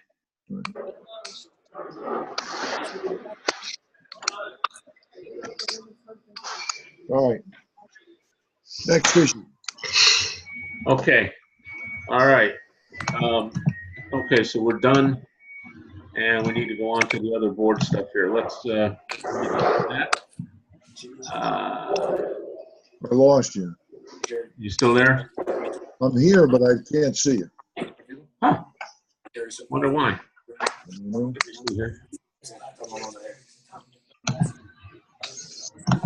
Excuse me. Can I, are we still, can I log out now, or you're going to get back with me? Yes. Or? You can log out now. You can log out then. Okay, thank you. Thank you. Okay, which is this? This is this one. Can you see me now, Paul? No. Really? That's Really. okay. I guess nobody else can. Let me back out and get this done. Oh, hold on, I'll get it. All right, I got you. I'm back. Okay.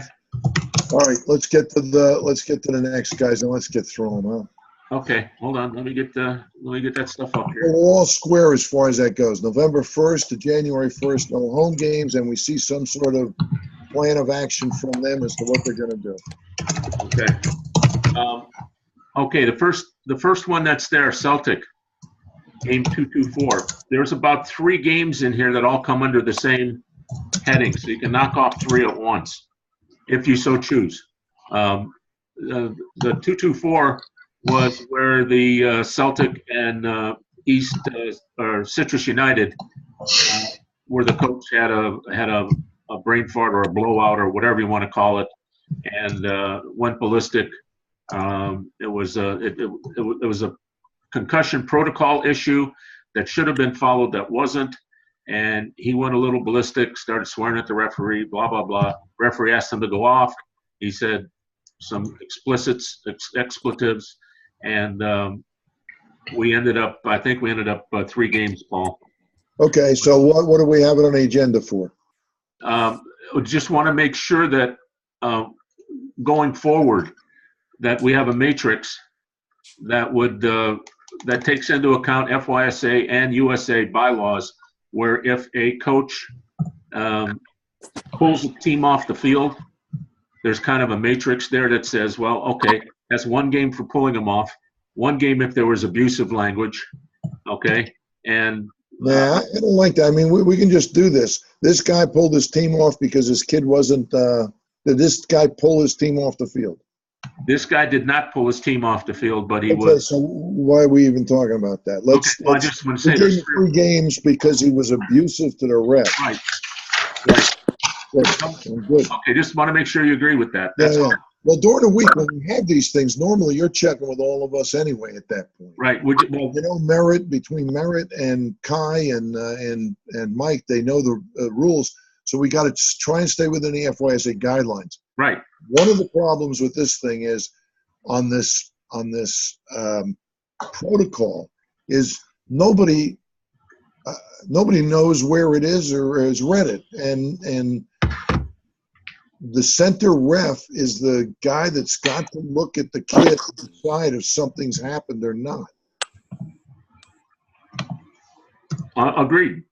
Okay, so we need to have that protocol and all of us read it over, because I think he's incorrect. The ref looked at the player and said, "Are you okay?" They looked okay. They got hit in the head with the ball or whatever. It's the center, right, that has to make that determination. You can't, as a coach, say, "Hey, you could always pull your player off." Correct. Agreed. But you can't bring him back on. So he was complaining that the ref didn't do it. He could have done it. So it's bullshit. Well, right? It was also complaining about the severity of the fouls and everything else. Yeah. Also, All right. So we gave him 3 games. That's the Yeah, end. he got 3 games for that. Oh. Okay, number 2, 850. This coach did pull the team off the field. So we're going to fine them, and we're going to suspend the coach for how many games? He got 3 games, but we had suggested. Well, I had written the suggestion to you about the game had to be forfeited. So the question everybody else needs to know is, do we in fact fine him $250 for a forfeit fee? Absolutely. Okay. All right. We're cool. I can't pull him off the. I mean, that's like a. That's not what we're going to support. No, right. No. Okay. Yeah, I got a case of the ass. I pull my team. Good. Pay us $250. Okay. Pay the. You got number 3 taken care of already. Right. Number 4, we've already gone through. Cape Coral even wrote an email to us and said this guy's behavior was abhorrent to us. We're gonna look into it. We're gonna do something to him, and we said suspend him for 3 games. Correct? Although you suggested 3 games. I suggested, yeah, that's what I read. I wouldn't, but I mean, I'd give him 2. But I don't know what the guidelines are. Let's just, we're making up the 3, right? There's no guidelines we have to go. they can get 30 days on code of conduct. Okay, so you can go anywhere from 1 game to 30 days. Okay, so what do we want to do? We served 1, and Cape Coral is well aware of it, and the club has communicated to you, correct? Yes. And it was quite heartfelt. In other words, they said we don't accept this behavior. Agreed. So they're well aware of that also. That should help us a little bit. We're not supporting the coach. Right. Hold on. That's up to everybody. I don't know. I mean, I would just go 3 games. Okay. Good. 3 games. Okay. Game 636. This is where, okay, you can tell us about this one. Joe, this is where Oldsmar didn't show up for a game?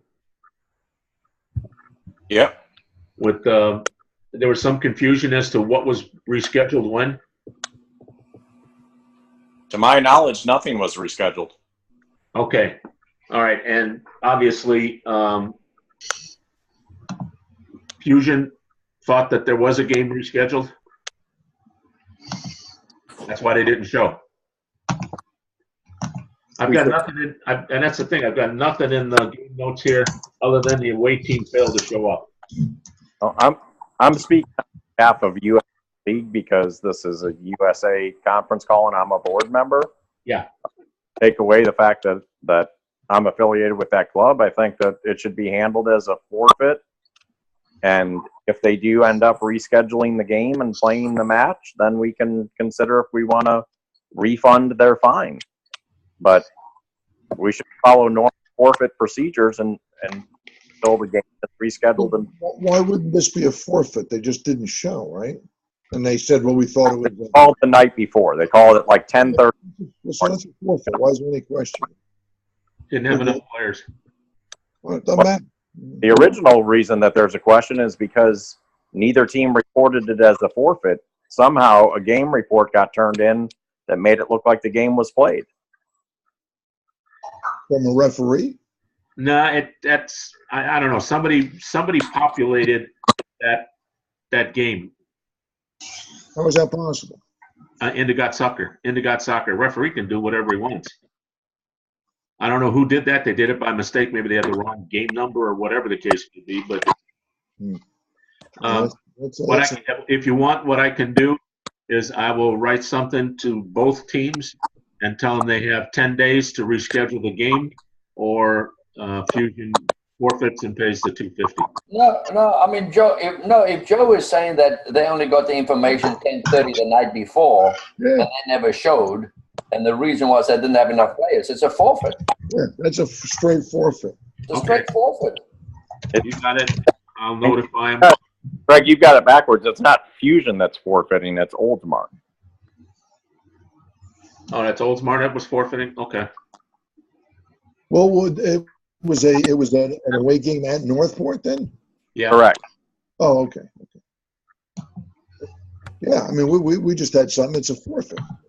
Now, if they really want to reschedule it, then we can figure that out afterwards. If they really want to do that, that's okay. Well, then we'll look at it then. Greg, is there no tickets written up for, wanting to change? I mean, that's where Sherry always checks those. I can. If there's no request for game changes and nobody did anything, then yeah, they're guilty. What age group was this again? U15 boys Division 3. 15 boys Division 3. Okay, hold on.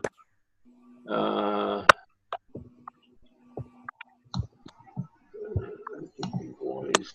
Give me 2 seconds. I'm in God Soccer right now. Division 3.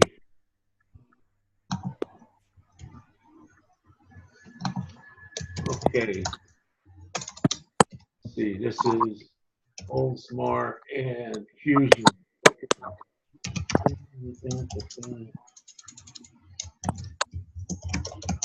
Joe, fill us in the background on this game.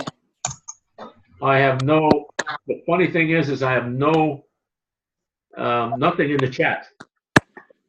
All right, there you go. Nothing in the chat. Joe, your team showed up for the game? So nobody showed up. And I have no chat notes at all in God Soccer. So Northport didn't show up either? Now, here, guys. Yeah. The Oldsmar coach called the Northport coach the night before the match and said, we're not going to make it. They did this on the phone. They didn't do it in God Soccer. So Oldsmar forfeit. Correct. Yeah. Right. It's just a forfeit. It's a forfeit. Yeah. Okay. Like I say, the reason that there was some confusion is because somehow this game got recorded as if it had been played. Yeah, that's troubling, but that's another issue. Let's Okay. Get confused with it now. Right. If someone can go in and populate those things is pretty interesting, right? It makes you wonder about the efficacy of the whole thing. Referee after the end of the game can populate it. Right. How does that happen? I got that sorted out. Now we're down to 608 Wesley Chapel. This is pretty much a he said, she said. Let me take. I got the notes here in a second. Mike, did you see this? Hi, did you see this thing with Wesley Chapel? A kid said he was going to shoot somebody or was going to bring his shooters in. Yeah. Correct, Greg? Yep. Correct. That's the one, Paul. Some child that watches too much television runs his mouth at the end of the game where they're taking hands. Somebody from the other team says, "Oh my God, we're going to get shot." He threatened to shoot us. Right? Well, you know how kids talk on the field. That's what I'm saying. But I mean, this is the essence of this thing. Pretty So much. they first of all make a big statement about it. The Wesley Chapel head coach did a great job. He answered them and said, we don't like that. I'm going to stand for it. I'm going to find out what was going on. He didn't like to hear that either. When he heard it, he said there was a lot of stuff. You got to be careful what these kids report. They heard and didn't hear, but he did apologize and he looked into it. Now the team where are they from? Citrus? The team from Citrus says they're afraid to come down because they're afraid that they're going to get shot, basically, right? That they fear for their safety and they didn't want to play the game, correct? Correct. All right. So that's a forfeit and a fine, right? That's ridiculous, correct? Yeah. Okay. That's, I was afraid to go a lot of places because I didn't want to lose. I mean, I couldn't. Well, you got to keep in mind, this is and Mike knows because he says his older brother settled down, but this is the coach who has two kids playing. Last year, the one kid that's playing with Mike right now got a 6-game suspension or something, 4-game suspension for punching a kid in the face. Well, but this kid didn't punch anybody, did he? No. I'm talking about the older brother. This is the younger brother who thinks he's a thug. Right. I mean, these are basically children who don't know what they're saying. You know. Exactly. So you can't have an entire club or team say, "Oh, we're not going to play any matches against them," because one kid in a team had something to say, and his head coach knew that it was the kid that said it. So you can almost guarantee that they'd be on top of him. Or I thought Eddie did a great job in answering it. He didn't say, "Well, shit, the kid's a nut." He said, "We'll look into it, and we don't want our players to be saying those things either, but these are teenagers, and they're going to say stuff." That's not a reason to cancel a match and tell them that you're afraid that you're not going to be safe. I don't think. Anybody else think they should? No. Okay, so Citrus United gets a forfeit and a fine, correct? By our bylaws. Yep, I agree. It's not a good reason. All right. Next, Greg, Game 7, yes. FC Tampa just whatever. Send it in. They screwed up. They scheduled 2 matches out at. So they're absolutely guilty of missing the match. And if the guy from Braden River's here, we apologize again to them for them driving that distance and not playing. Okay, so that's a fine from Absolutely. What is that, $250? $250, easy. Whatever you want it to be. I just. No, but I'm not. Whatever the board wants it to be. I'm because I'm from FC Tampa. I can't. Right. But FC Tampa's in the wrong. No doubt about it. There's no question of this. Let's just fine them. We got a set fine, Paul, don't we? Well, I'll tell you, the ref. I think they paid the ref, right? Because they didn't schedule. They didn't schedule ARs for one of the games. They had 2 games at the same time, Merritt. Yeah. They didn't have a field for the second game, and in Got Soccer, it's in the 5 o'clock. There were 3 o'clock games. It's in the 5 o'clock section, blank out. All right. So they looked at that and said, "Well, it's 5 o'clock, right?" Well, it wasn't. The referee assigned got it. So they forfeit the game and they pay a fine, right? Yeah. So, but all I was asking, don't we have a set? Yeah, I think it's is it $250 now, right, Greg? Yes. Yeah. All right. That's all I thought we had. Okay. All right. Now, the game 420, Plant City, and the one below it. There seems to be, I don't know where all these coaches are coming from, but apparently they believe that you can club pass a CDL player to USA team. And both of these, this is what happened in both of these games. They're trying to club pass one was a club pass player. The other one was playing a premier division down to a D2, which is not allowed either. Okay, so the question. Did the team playing the Plant City team contest the player at the time that the referee caught it? Why didn't the referee catch this? Probably because they didn't know until after the match. So did the other team then file a complaint? Nobody ever files a complaint. Okay, so again, they send an email. Nobody ever protests. Yes, they did complain, but they didn't file a protest. So, but the point is, you know, we've always said that ignorance is no excuse. So the fact that we've caught them using an illegal player, they should be suspended for at least one game, I would think. Or they forfeit, they pay a fine. Well, that's the other thing. I think they forfeit the game in which they used an illegal player. Yes. That's all we did last time Yes. to Bladen River, period. Yes. Yeah, there's no suspension, but just No suspension. But we've got to be careful with all of this too, because I'll tell you something. People jumping around like The kid's not supposed to play in our league to begin with. Well, again, I don't know where this kid, in other words, the kid may be playing in the league all the time anyway. Because Joe, you can register for CDL and you can register for USA. There is nothing stopping anybody from doing it. I've tried. If they're on the roster for USA, they're a USA player. No, they weren't on the roster though, Paul. Oh, okay. So I'll go back. How did the referee allow a guy that didn't appear on the roster? Because they don't pay attention. They're not doing their job. Okay. Let me clear this. Let me clear this out for you, because I've been at odds with God Soccer for 2 years.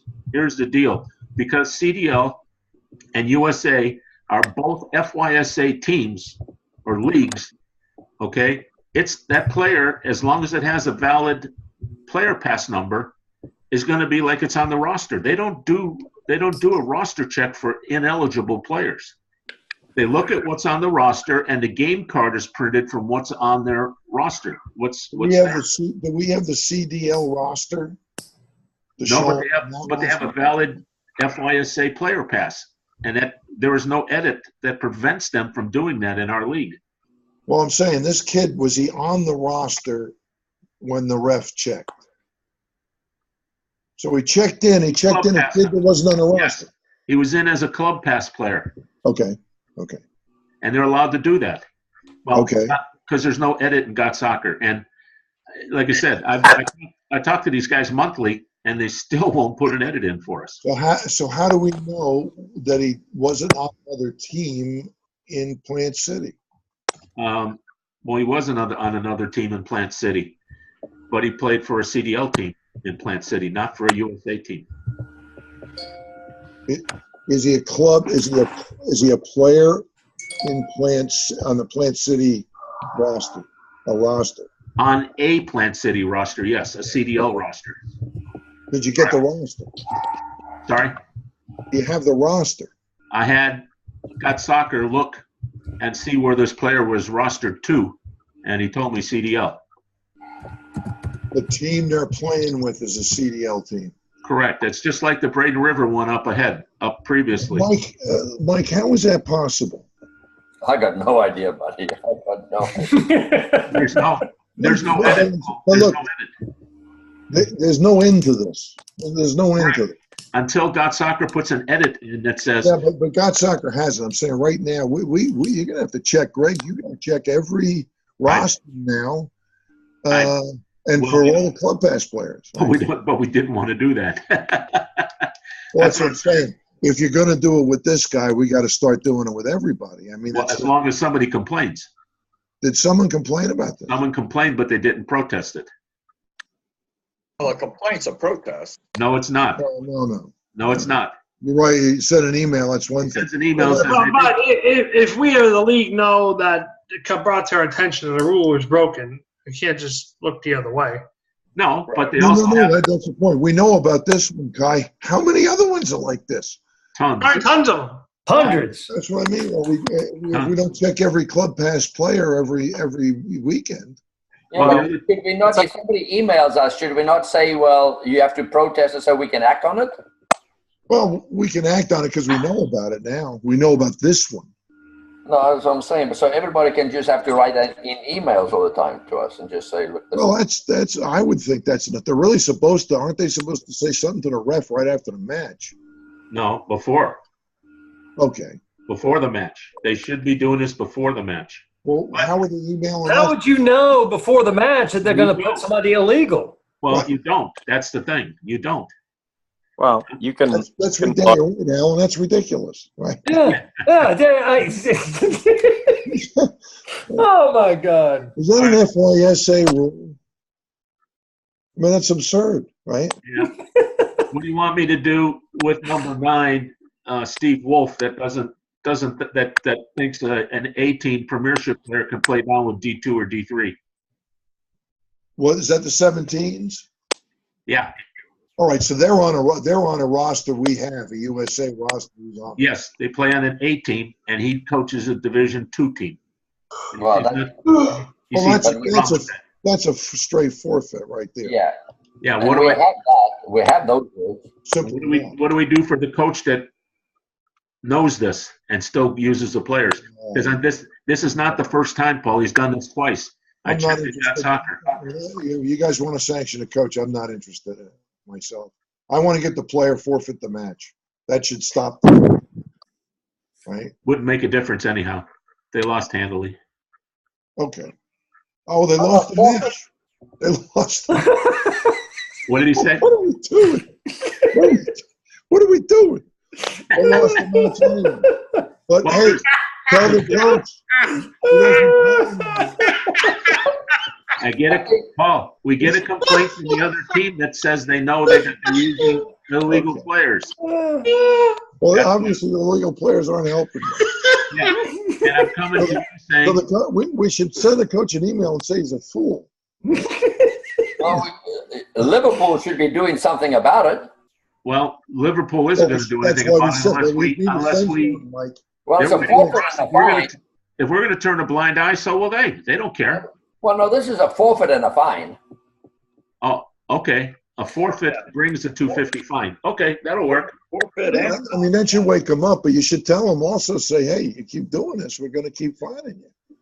Oh, good stuff. Okay, that makes sense. Last, number 10. I'm not sure about that one, Sherry. I don't know if Sherry's still on here. No, I know what he's saying. And I don't know what to do about that. 15 girls. Joe. Well, if you look at their results, you know exactly why they don't want to be in the league. But I don't know what happened beforehand. They obviously had a good enough record to be known. Right? Joe, you still there, Steve?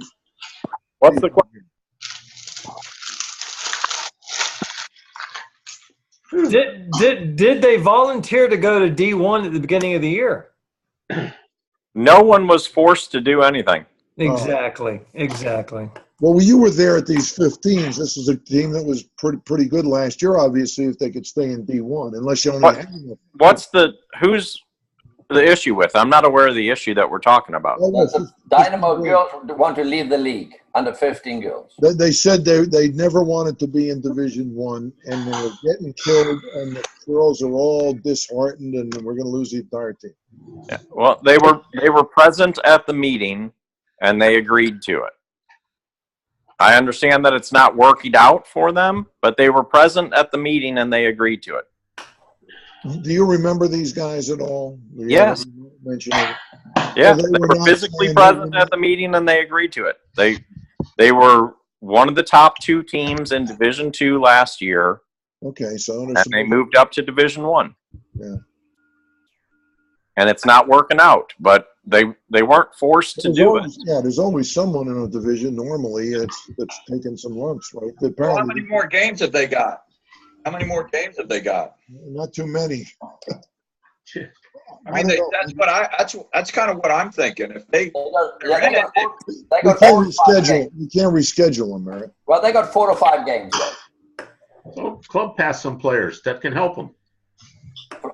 From a better team. Liverpool. Oh, no, I'm talking Yeah, about. Liverpool will lend them some. I'm talking about Apparently, that doesn't help much. No, I don't know what to say. I mean, I think No. they were there. They wanted to get on the league. They're having shitty results. They want us to do something. We can't reschedule them now. No. I mean, it's too hard. Could we even do that? Can you even do that, Mike? Probably not. Greg, No. can you even redo that? Yeah, I'm gonna write something back to him and that says Paul said that you should coach your team better. Well, you know, They played. I'll tell you. They played 6 games and they have 6 remaining. Oh. Oof. they played how many? They played 6 and they have 6 remaining. Oh, they got 12 games. Wow. Okay. What if Yeah, they but dropped there's out? no alternative They for just us. dropped out. You can't put them in D2. No, that's But there were D1 teams. If they don't show up, if they just cancel the season, then they're going to miss a game. They'd miss a game whether we took them out or whether they don't show up. They still, the D1 teams that are relying upon them to show up are not going to get a match in. Correct? Right. this comes. Either way. Yeah, this comes down to the old adage that what used to happen 30 years ago got kicked by the wayside. And when you came to a scheduling meeting, you had your team rostered. You had your FYSA or OHSA roster there with you at the meeting. That Yeah, way but Dynamo tries to build teams. Don't tell me that's the only team they got in the girls. No, it's not. They've got some good girls teams too. Yes, okay. Yeah, I think they're just trying to make room for a coach someplace, and they had to go out and recruit a team, and he couldn't. No. Joe said they had a record last year. They were in the 2nd division and finished in the top 2. I mean, they were supposed to move up. Wow. Okay. I mean, there was a reason why they just didn't stick them there. They were supposed to move up. Well, but the end of this thing is whether they drop out and do not complete the rest of the game, or we move them to D2. The result is the same. Move them. The result is the same for the rest of the teams in D1. They will not have this match to play either way. So for D1, it doesn't matter what we do, right? No. You can't save D1. You can't find another team to stick in there that should be playing there. So they lost the match. Yeah, we can't reschedule all of D1 and all of D2 because this team is having a tough time.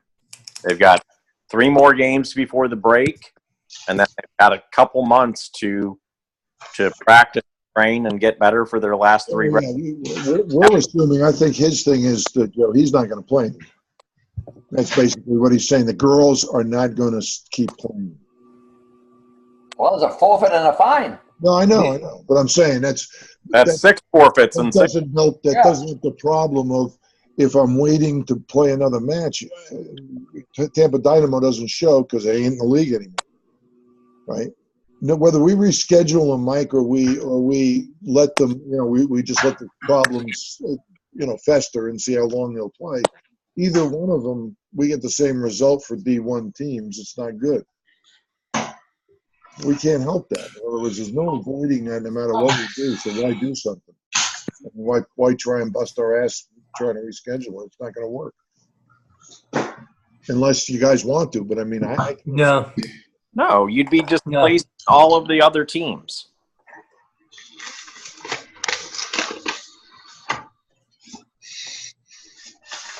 All right. So we're not responding to that. We can't move them. Sorry. No. Yeah, we're not moving. All right. It's the end of that. Does anybody? Oh, okay. 1 second. So we're going to go back. We're going to send Minnesota a letter as of November 1st. No more home games. It's at least 60 days. We want some positive something from them to say what they've done. Boom. Correct? And then we'll look at it then. Even though we don't usually schedule a meeting in December, but we can do it online. Plus, we want to see a plan of action going forward. Mhm. Okay. I'm sorry, I had We to start, cut out for a while. So does that that I would have to move all their currently scheduled games for the next 60 days? See, that's the issue. I don't know how we do that, Sherry. November 3rd to January 1st. What you got to do, and it's not you, it'd be you and Greg probably, because it's too big a job. You got to get to the other teams, tell them they can't support the home game. They can't support the game at Minnesota.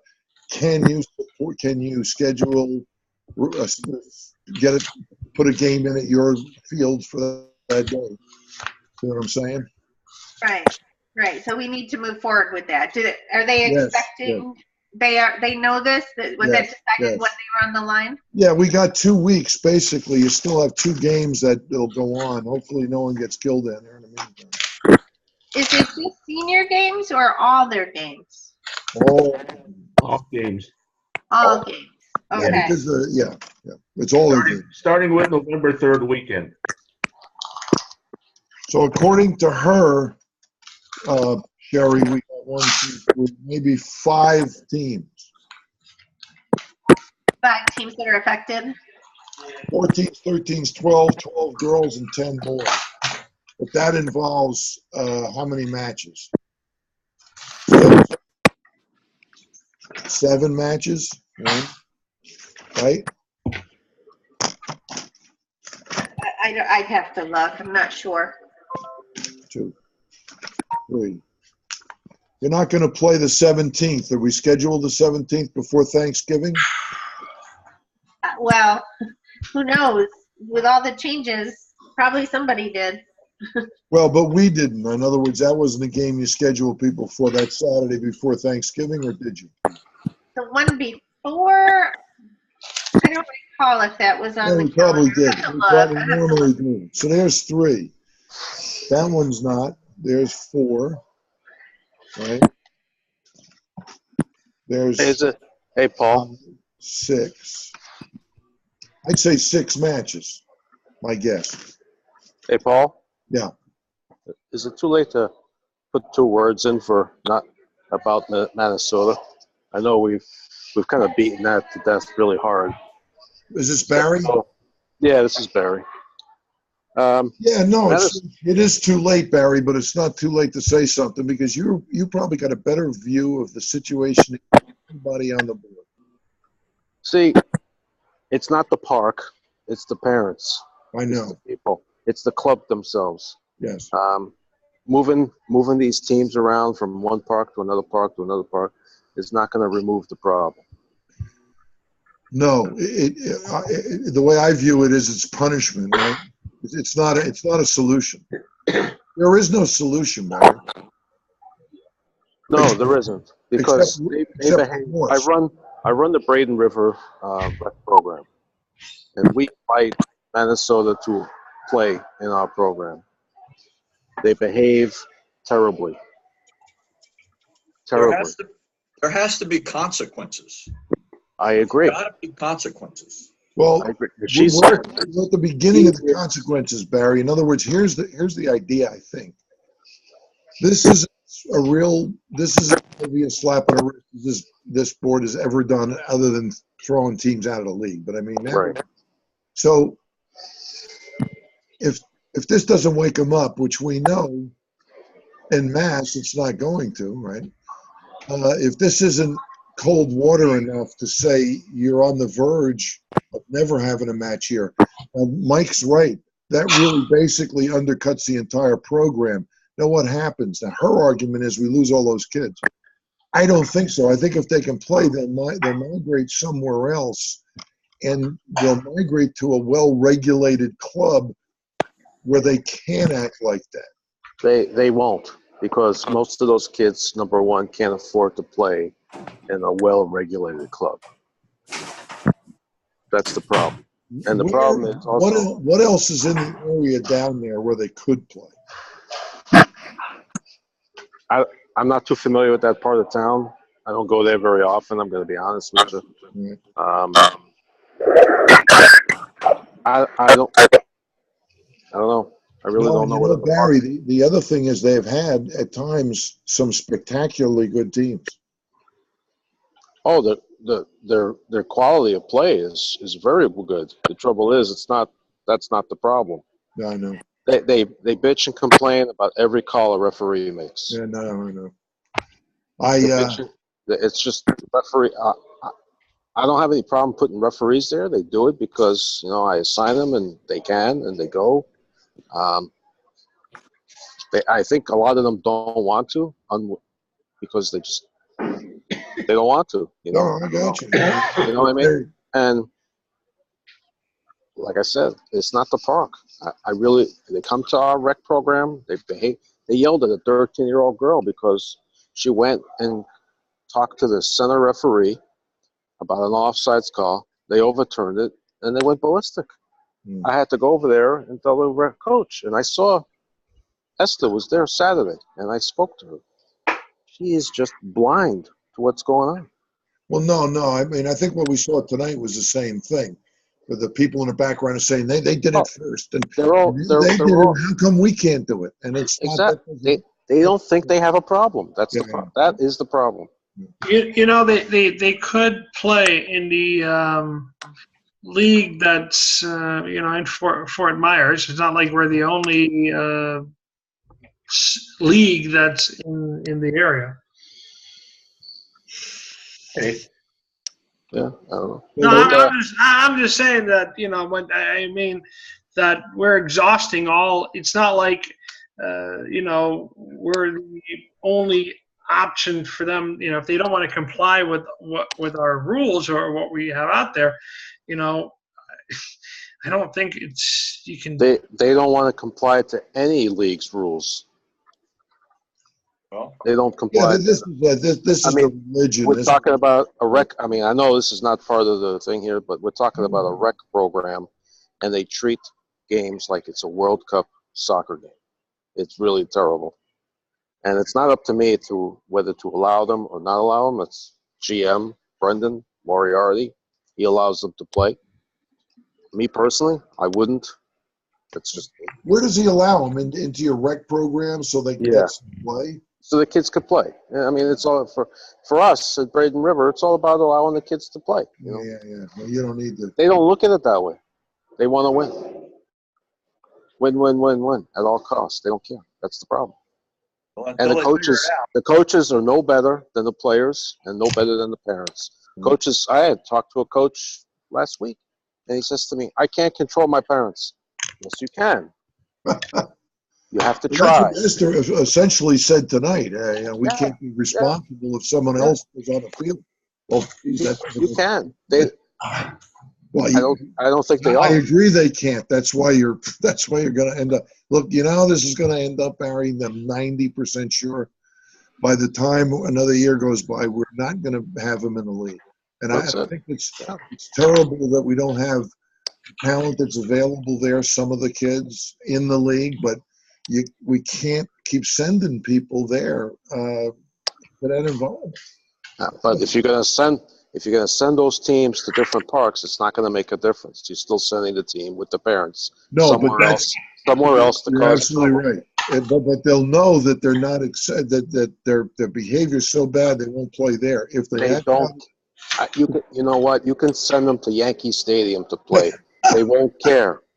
Yankee Stadium probably, but they fit right in. But I mean, let them play in Raymond James. They won't care. They just won't. They are going to be consistently bad. The next step, Barry, is not supporting any of their teams. In other words, we did have problems in the past. Going back 3 years, we had two violent clashes, one at Dunedin and the other one at somewhere else. It was Minnesota. It wasn't the home field even.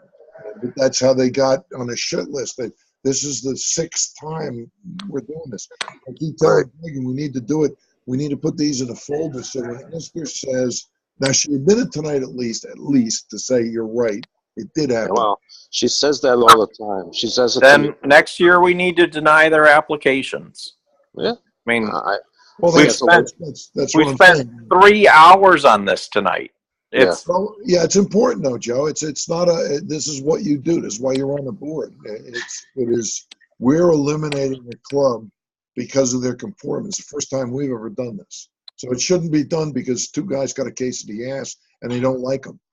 That ain't enough. No, I think. well, you've got a referee assigner, Paul, telling you that it's unfixable. That they're going to behave like this, home games, away games, no matter and where you put them. Period. They don't give Yeah, a crap. I know. What more do we need to hear? I had a prof tell me before I got in the PhD program that I really shouldn't go into it. But I know it's well thought out, and he's probably right. We got to give him a chance to hang themselves, Joe. You're not going to eliminate him because Barry, who is probably right, says it. They've got to demonstrate when they go away now that they won't act out, and we won't have any. Have you ever heard a criminal says guilty? Well, the other thing is this year, we were checking. Yeah. We checked a couple weeks after we called the coaches of the teams that played in Minnesota and asked them how'd they do, what was the experience, and it was up to this point. No one said no, it was terrible down there. They just said, it was all right. Things have been great until now, until that one game. Yeah. Yeah, I don't think that. I don't think I had any issues with anybody up until that's one game, and it all stemmed from a 2-minute phone conversation of a referee with her daughter. Yeah, I don't think that. As an aside, Barry, is there any possible way we can convince you to keep doing this if you don't have to assign at Minnesota? I mean, is there anything we can do that's legal?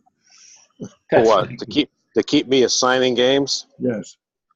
I don't know. I'm really at a point where I'm going through a tough time. Okay. I mean, I'll be honest with you, and I think part of the problem is I just can't get referees to referee. It's a real difficult thing. I mean, the biggest part of the problem with that is I've got junior games starting and senior games are still playing, and most of the referees are players that play in the senior league. That overlap is a killer. Mm-hmm. I can't get referees, and the older guys, they just want to referee older games. They don't want to do U8s. They don't want to do U10s. They want to stand in the middle from circle to circle in the circle and not move and make calls from 40 yards away. No, I got you know what I mean? It's the biggest problem we have, Barry. I know. It's been a massive problem that's just hanging over our heads right now, and nobody will take responsibility for it. We've tried 20 different things thinking about what are we going to do this. It is a collective thing. We're not big enough, or our board's not got enough time to bring this back. We've got to get referees somehow. We raised the amount of money you pay them, and that's probably got to continue. I don't think it's the money. I agree. The kids go through. They all want to be a referee. I'm going to go through the certification. I'm going to get it done. They get it done. I call them. Hey, you want a ref? No, I can't. I had one excuse. Listen to this. He has to get a haircut. Can't ref. I like that. A haircut. Oh man, I'm telling you. I'll be honest, it was at that point when he rejected my game. I reached out to him and said, "Why'd you reject my game?" Because I have a haircut appointment. And it was at that point I said, "Enough is enough. I need to move on. I've done this for not a very long time. I'm overly frustrated, and I have so many things going on outside of this.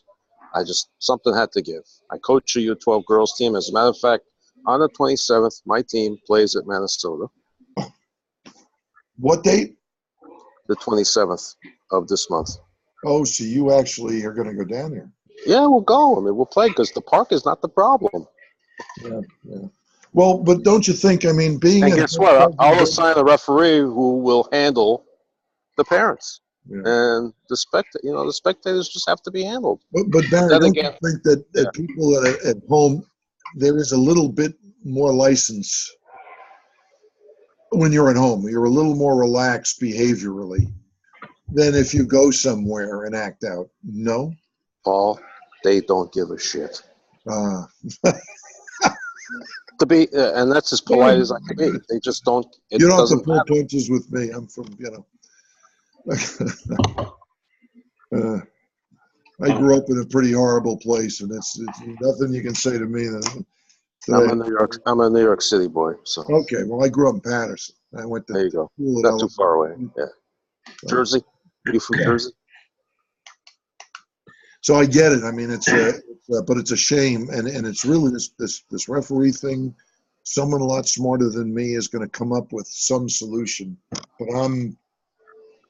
I have not had anything smart to think about, or anybody that's come up with a way to do it. I thought maybe we would have somebody recruit kids to be referees, but then we get back. The problem you're saying is they don't want to, even when they don't want to games. Yeah, and then I got 18-year-old kids. Their moms get involved. No, my son can't do it. He's too busy. He's got this. He's got homework. He can't ref. He's got a game. He's got this. He's got that. I hear a million and one freaking excuses, and it just puts me over Barry, the edge. I want a list of those kids. Yeah. Seriously, I want a list of those kids if you'll send me an email, because I know what's going to happen come college scholarship time. They're going to say they refereed, 20 games this year or whatever the hell, or 50 games. Well, I'll keep track going forward because I don't remember who they were. If these kids have taken a test and haven't done a game in 2 years, I'm a little worried about that. Well, the one that needs a haircut is Joshua Hayes. You could put him down. Tell him he's got a haircut. The thing that gets me though, Paul, I'm willing to bet you most clubs, and I think doesn't FC Tampa do the same? Don't we have the parents sign a code of conduct? Everybody does. Everybody does. Huh? Everybody does. It's part of the packet. Everybody gets it. I'm willing to bet FYSA. I'm willing to bet you nobody in Minnesota has done that. Even if they did, they'd sign it. They don't care. They believe before a priori that they're going to act all right, and then when they go to the match, if it is, they say the ref pissed me off. Yeah. I mean, it's all it is. The ref isn't calling it right. That's the end of take the thing they signed and throw it out the window. There's 100 excuses why. Yeah, I know I can't yell at a ref, but this guy's terrible. He can't be doing it because someone's going to get hurt or the. Well, I didn't want to call Esther out really to a point, but she's been saying this for 4 years that she's doing better. She's doing blah blah this, blah blah that. And well, it sounds like they have done a little bit better, but it's not good enough when you're on probation. You can't have that happen at all. You got to tell everybody, if you guys act out, you'll have no more matches, and your kids aren't going to play soccer anymore. That's the end of it. Well, have you ever watched the Minnesota team play?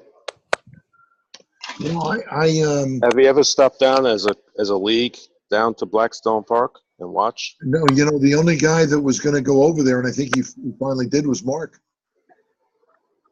Oh, Mark, yeah. Last year, because we had problems. They said Mark and Merritt, I think, and Merritt had something that same weekend. We couldn't do it. And there weren't that many matches left by the time we did it, but I think Mark actually did get over there. And try to get to a match if Minnesota's up in your neck of the woods. Just watch them at one of the other fields. Yeah. Well, I mean, I've seen their proxies. It's not they're not the only guys to act out like that, but the club can't, for some reason, their group cannot get it in their heads that they don't care if they don't play anywhere. They'll play somewhere else. And that's Lee County, Lehigh and Lee County. That's their thing, because they can go play in the Hispanic League in Southwest Florida or play in the Southwest Florida League. They don't really care. We've seen bad citizens. And I know, I could probably go on the sidelines and tell you exactly what they're going to do, or I could act on it myself, having seen them all. It's not that, it's that they don't, you can't modify it. What we do, like Schimberg, we give the kid a card back at the parent, and there are some parents you cannot deal with them. You just cannot deal with them. They cannot control themselves.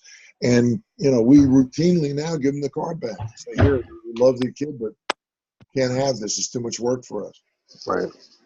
Guys, it goes to the leadership of the club. If you think Yes, about yes.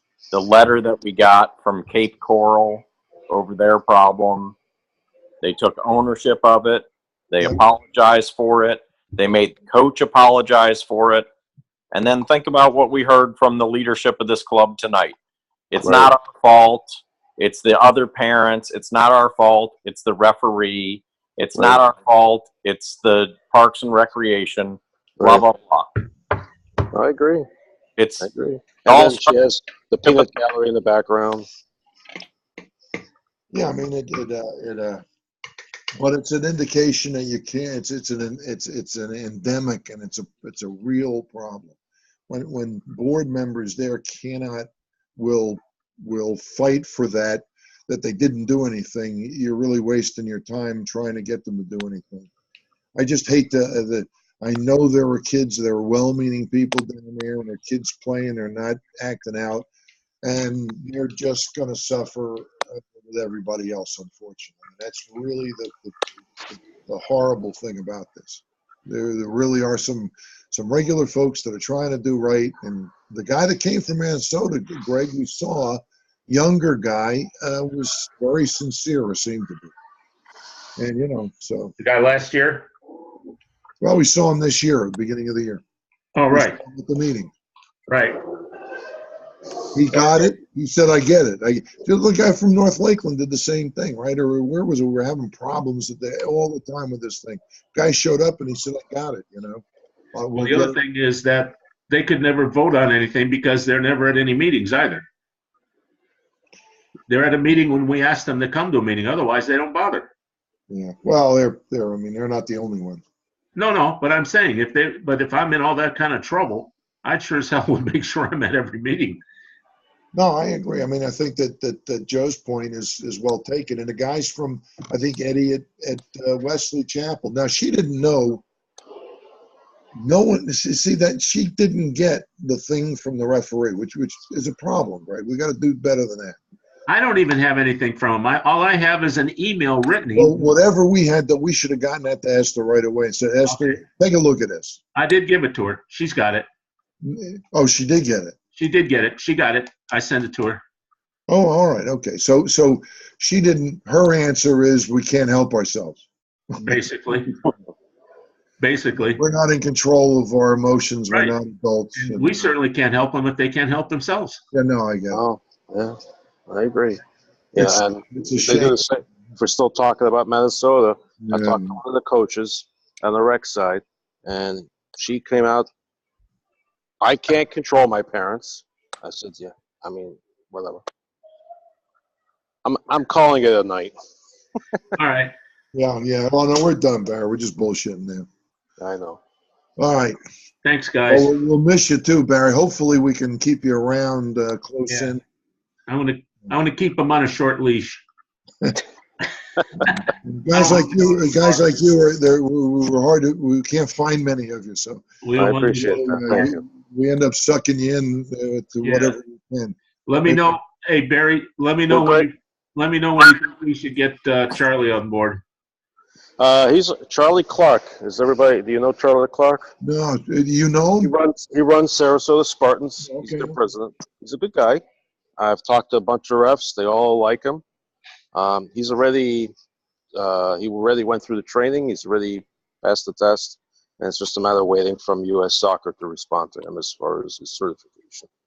But as soon as he hears from them, he said he'll reach out to me, and I won't step aside until he's ready to go. Thank you. And I'll sit with him and show him what he needs to do in God Soccer. I was going to say he's familiar with God Soccer or needs some training. I have no clue. Okay. I think he is. He probably is. I mean, He's I done think other he's been, He's been Correct. wanting to become an assigner at some level for, I heard, a very long time. So, Really? Well, that's great. so I'm giving him his opportunity. Be careful what you wish for. Oh, I'm not wishing for it. I'm giving it. He's wishing. Hopefully we can stay, we will keep your contact information. Yeah, no problem. You're at the top of my speed dial list. Yeah, Greg knows where to find me. All right, good. So is Sherry. So is Sherry. Thanks, Barry.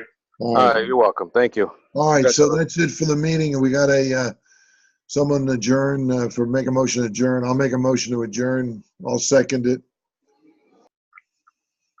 Mary? Second. All right, there we go. All in favor? Aye. Aye. Someone wake, Merritt's asleep. Merritt, wake up. I want to stay here all night. I was wondering what that This is a bad one, Merritt. Listen, we've done better than this. This isn't the typical. This in Minnesota was really, I don't know what to do. They got to go, right? All right. See you on the fields. Yeah, thanks, man. Bye, guys. Bye. All right. Good night. So Cher, we'll start that. You guys got that. We'll start moving those games. You know, you got to get in touch with a bunch of people. It's really a pain in the ass. There's 6 matches, so it's not. There won't all be home games scheduled for Minnesota teams. And what was the reason you said November 3rd? Just to give us time to do it? Yes, yeah. Because you can't do it Saturday, and no one would even know where to go or where they are. Right. Someone shows up at their fields and says we're supposed to play here at 9:30. Say, well, someone didn't. There's no ref. There's no ARs.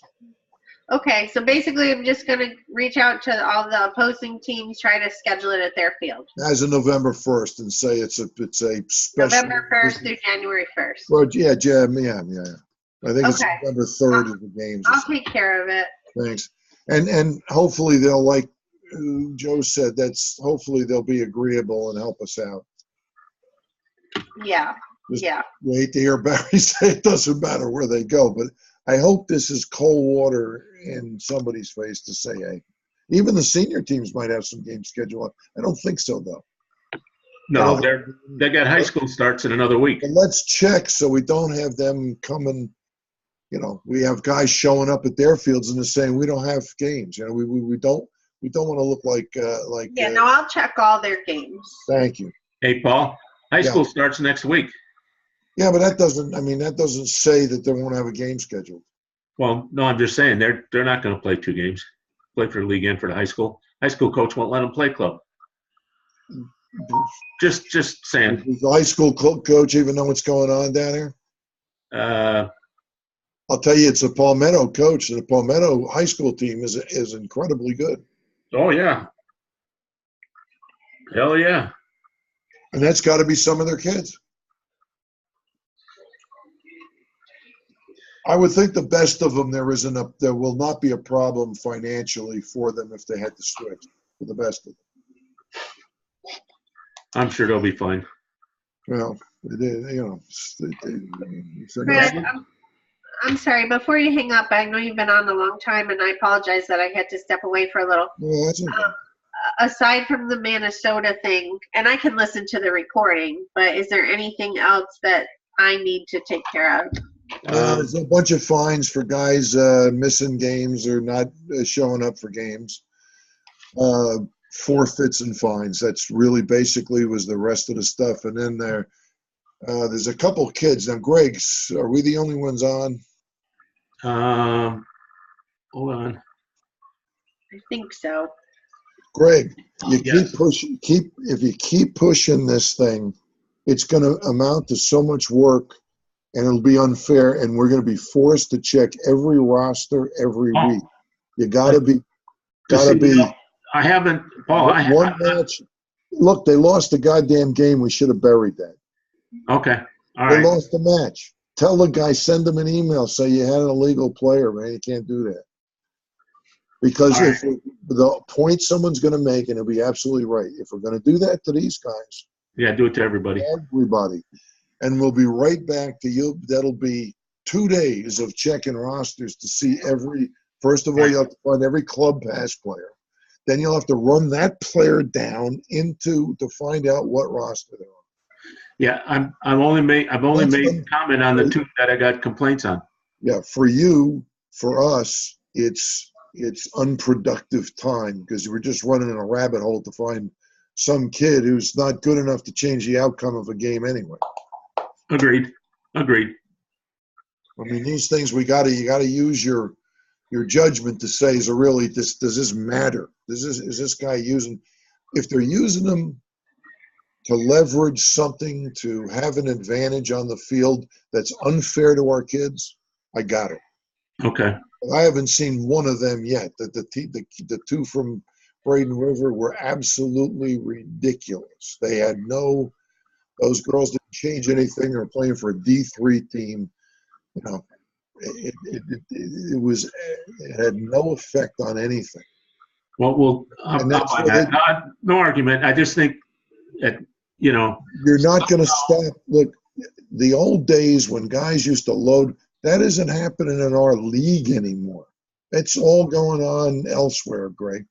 Understood. Somehow, some way, we need to get the coaches to the coaches meeting in the beginning of the. Yeah, but you're not gonna. I mean, we've been doing this how many years? No matter what we do, if it's the same thing with the refs. If the refs don't come, we don't let them ref. Well, shit, Barry just gave us the skin on that.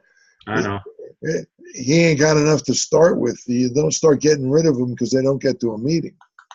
What you want to do and what you can do have got to be congruent. You got to think it through to make sure that we don't end up tying ourselves in knots over two kids that don't matter to anybody. And someone else saying, if you're checking them, you're not checking these guys. That's not fair. And they're absolutely right. And they're right. With these guys, we should check every roster in the league. Really, right. All the more reason I need to put some undue pressure on GOTS Soccer. If GOTS Soccer can do it for us easily, that would be one. They can, but they can't. I'm a programmer. I could program that in 2 days. Right, but you've already explained that to them, and they haven't done it. So we're already by that. I'm trying to figure out who do I leverage to make them do it. Yeah, but don't waste a lot of time figuring that because it's the 80-20 rule. You spend a lot of time trying to figure that out. It's not a problem. It hasn't been a problem in our league for years now. Well, the only guys doing that, Greg, are guys trying to get lungs on a field. You know what I mean? They're just trying to get bodies there. Well, they're not worried about the win in USA Premier Division. We just never had this many leagues before either.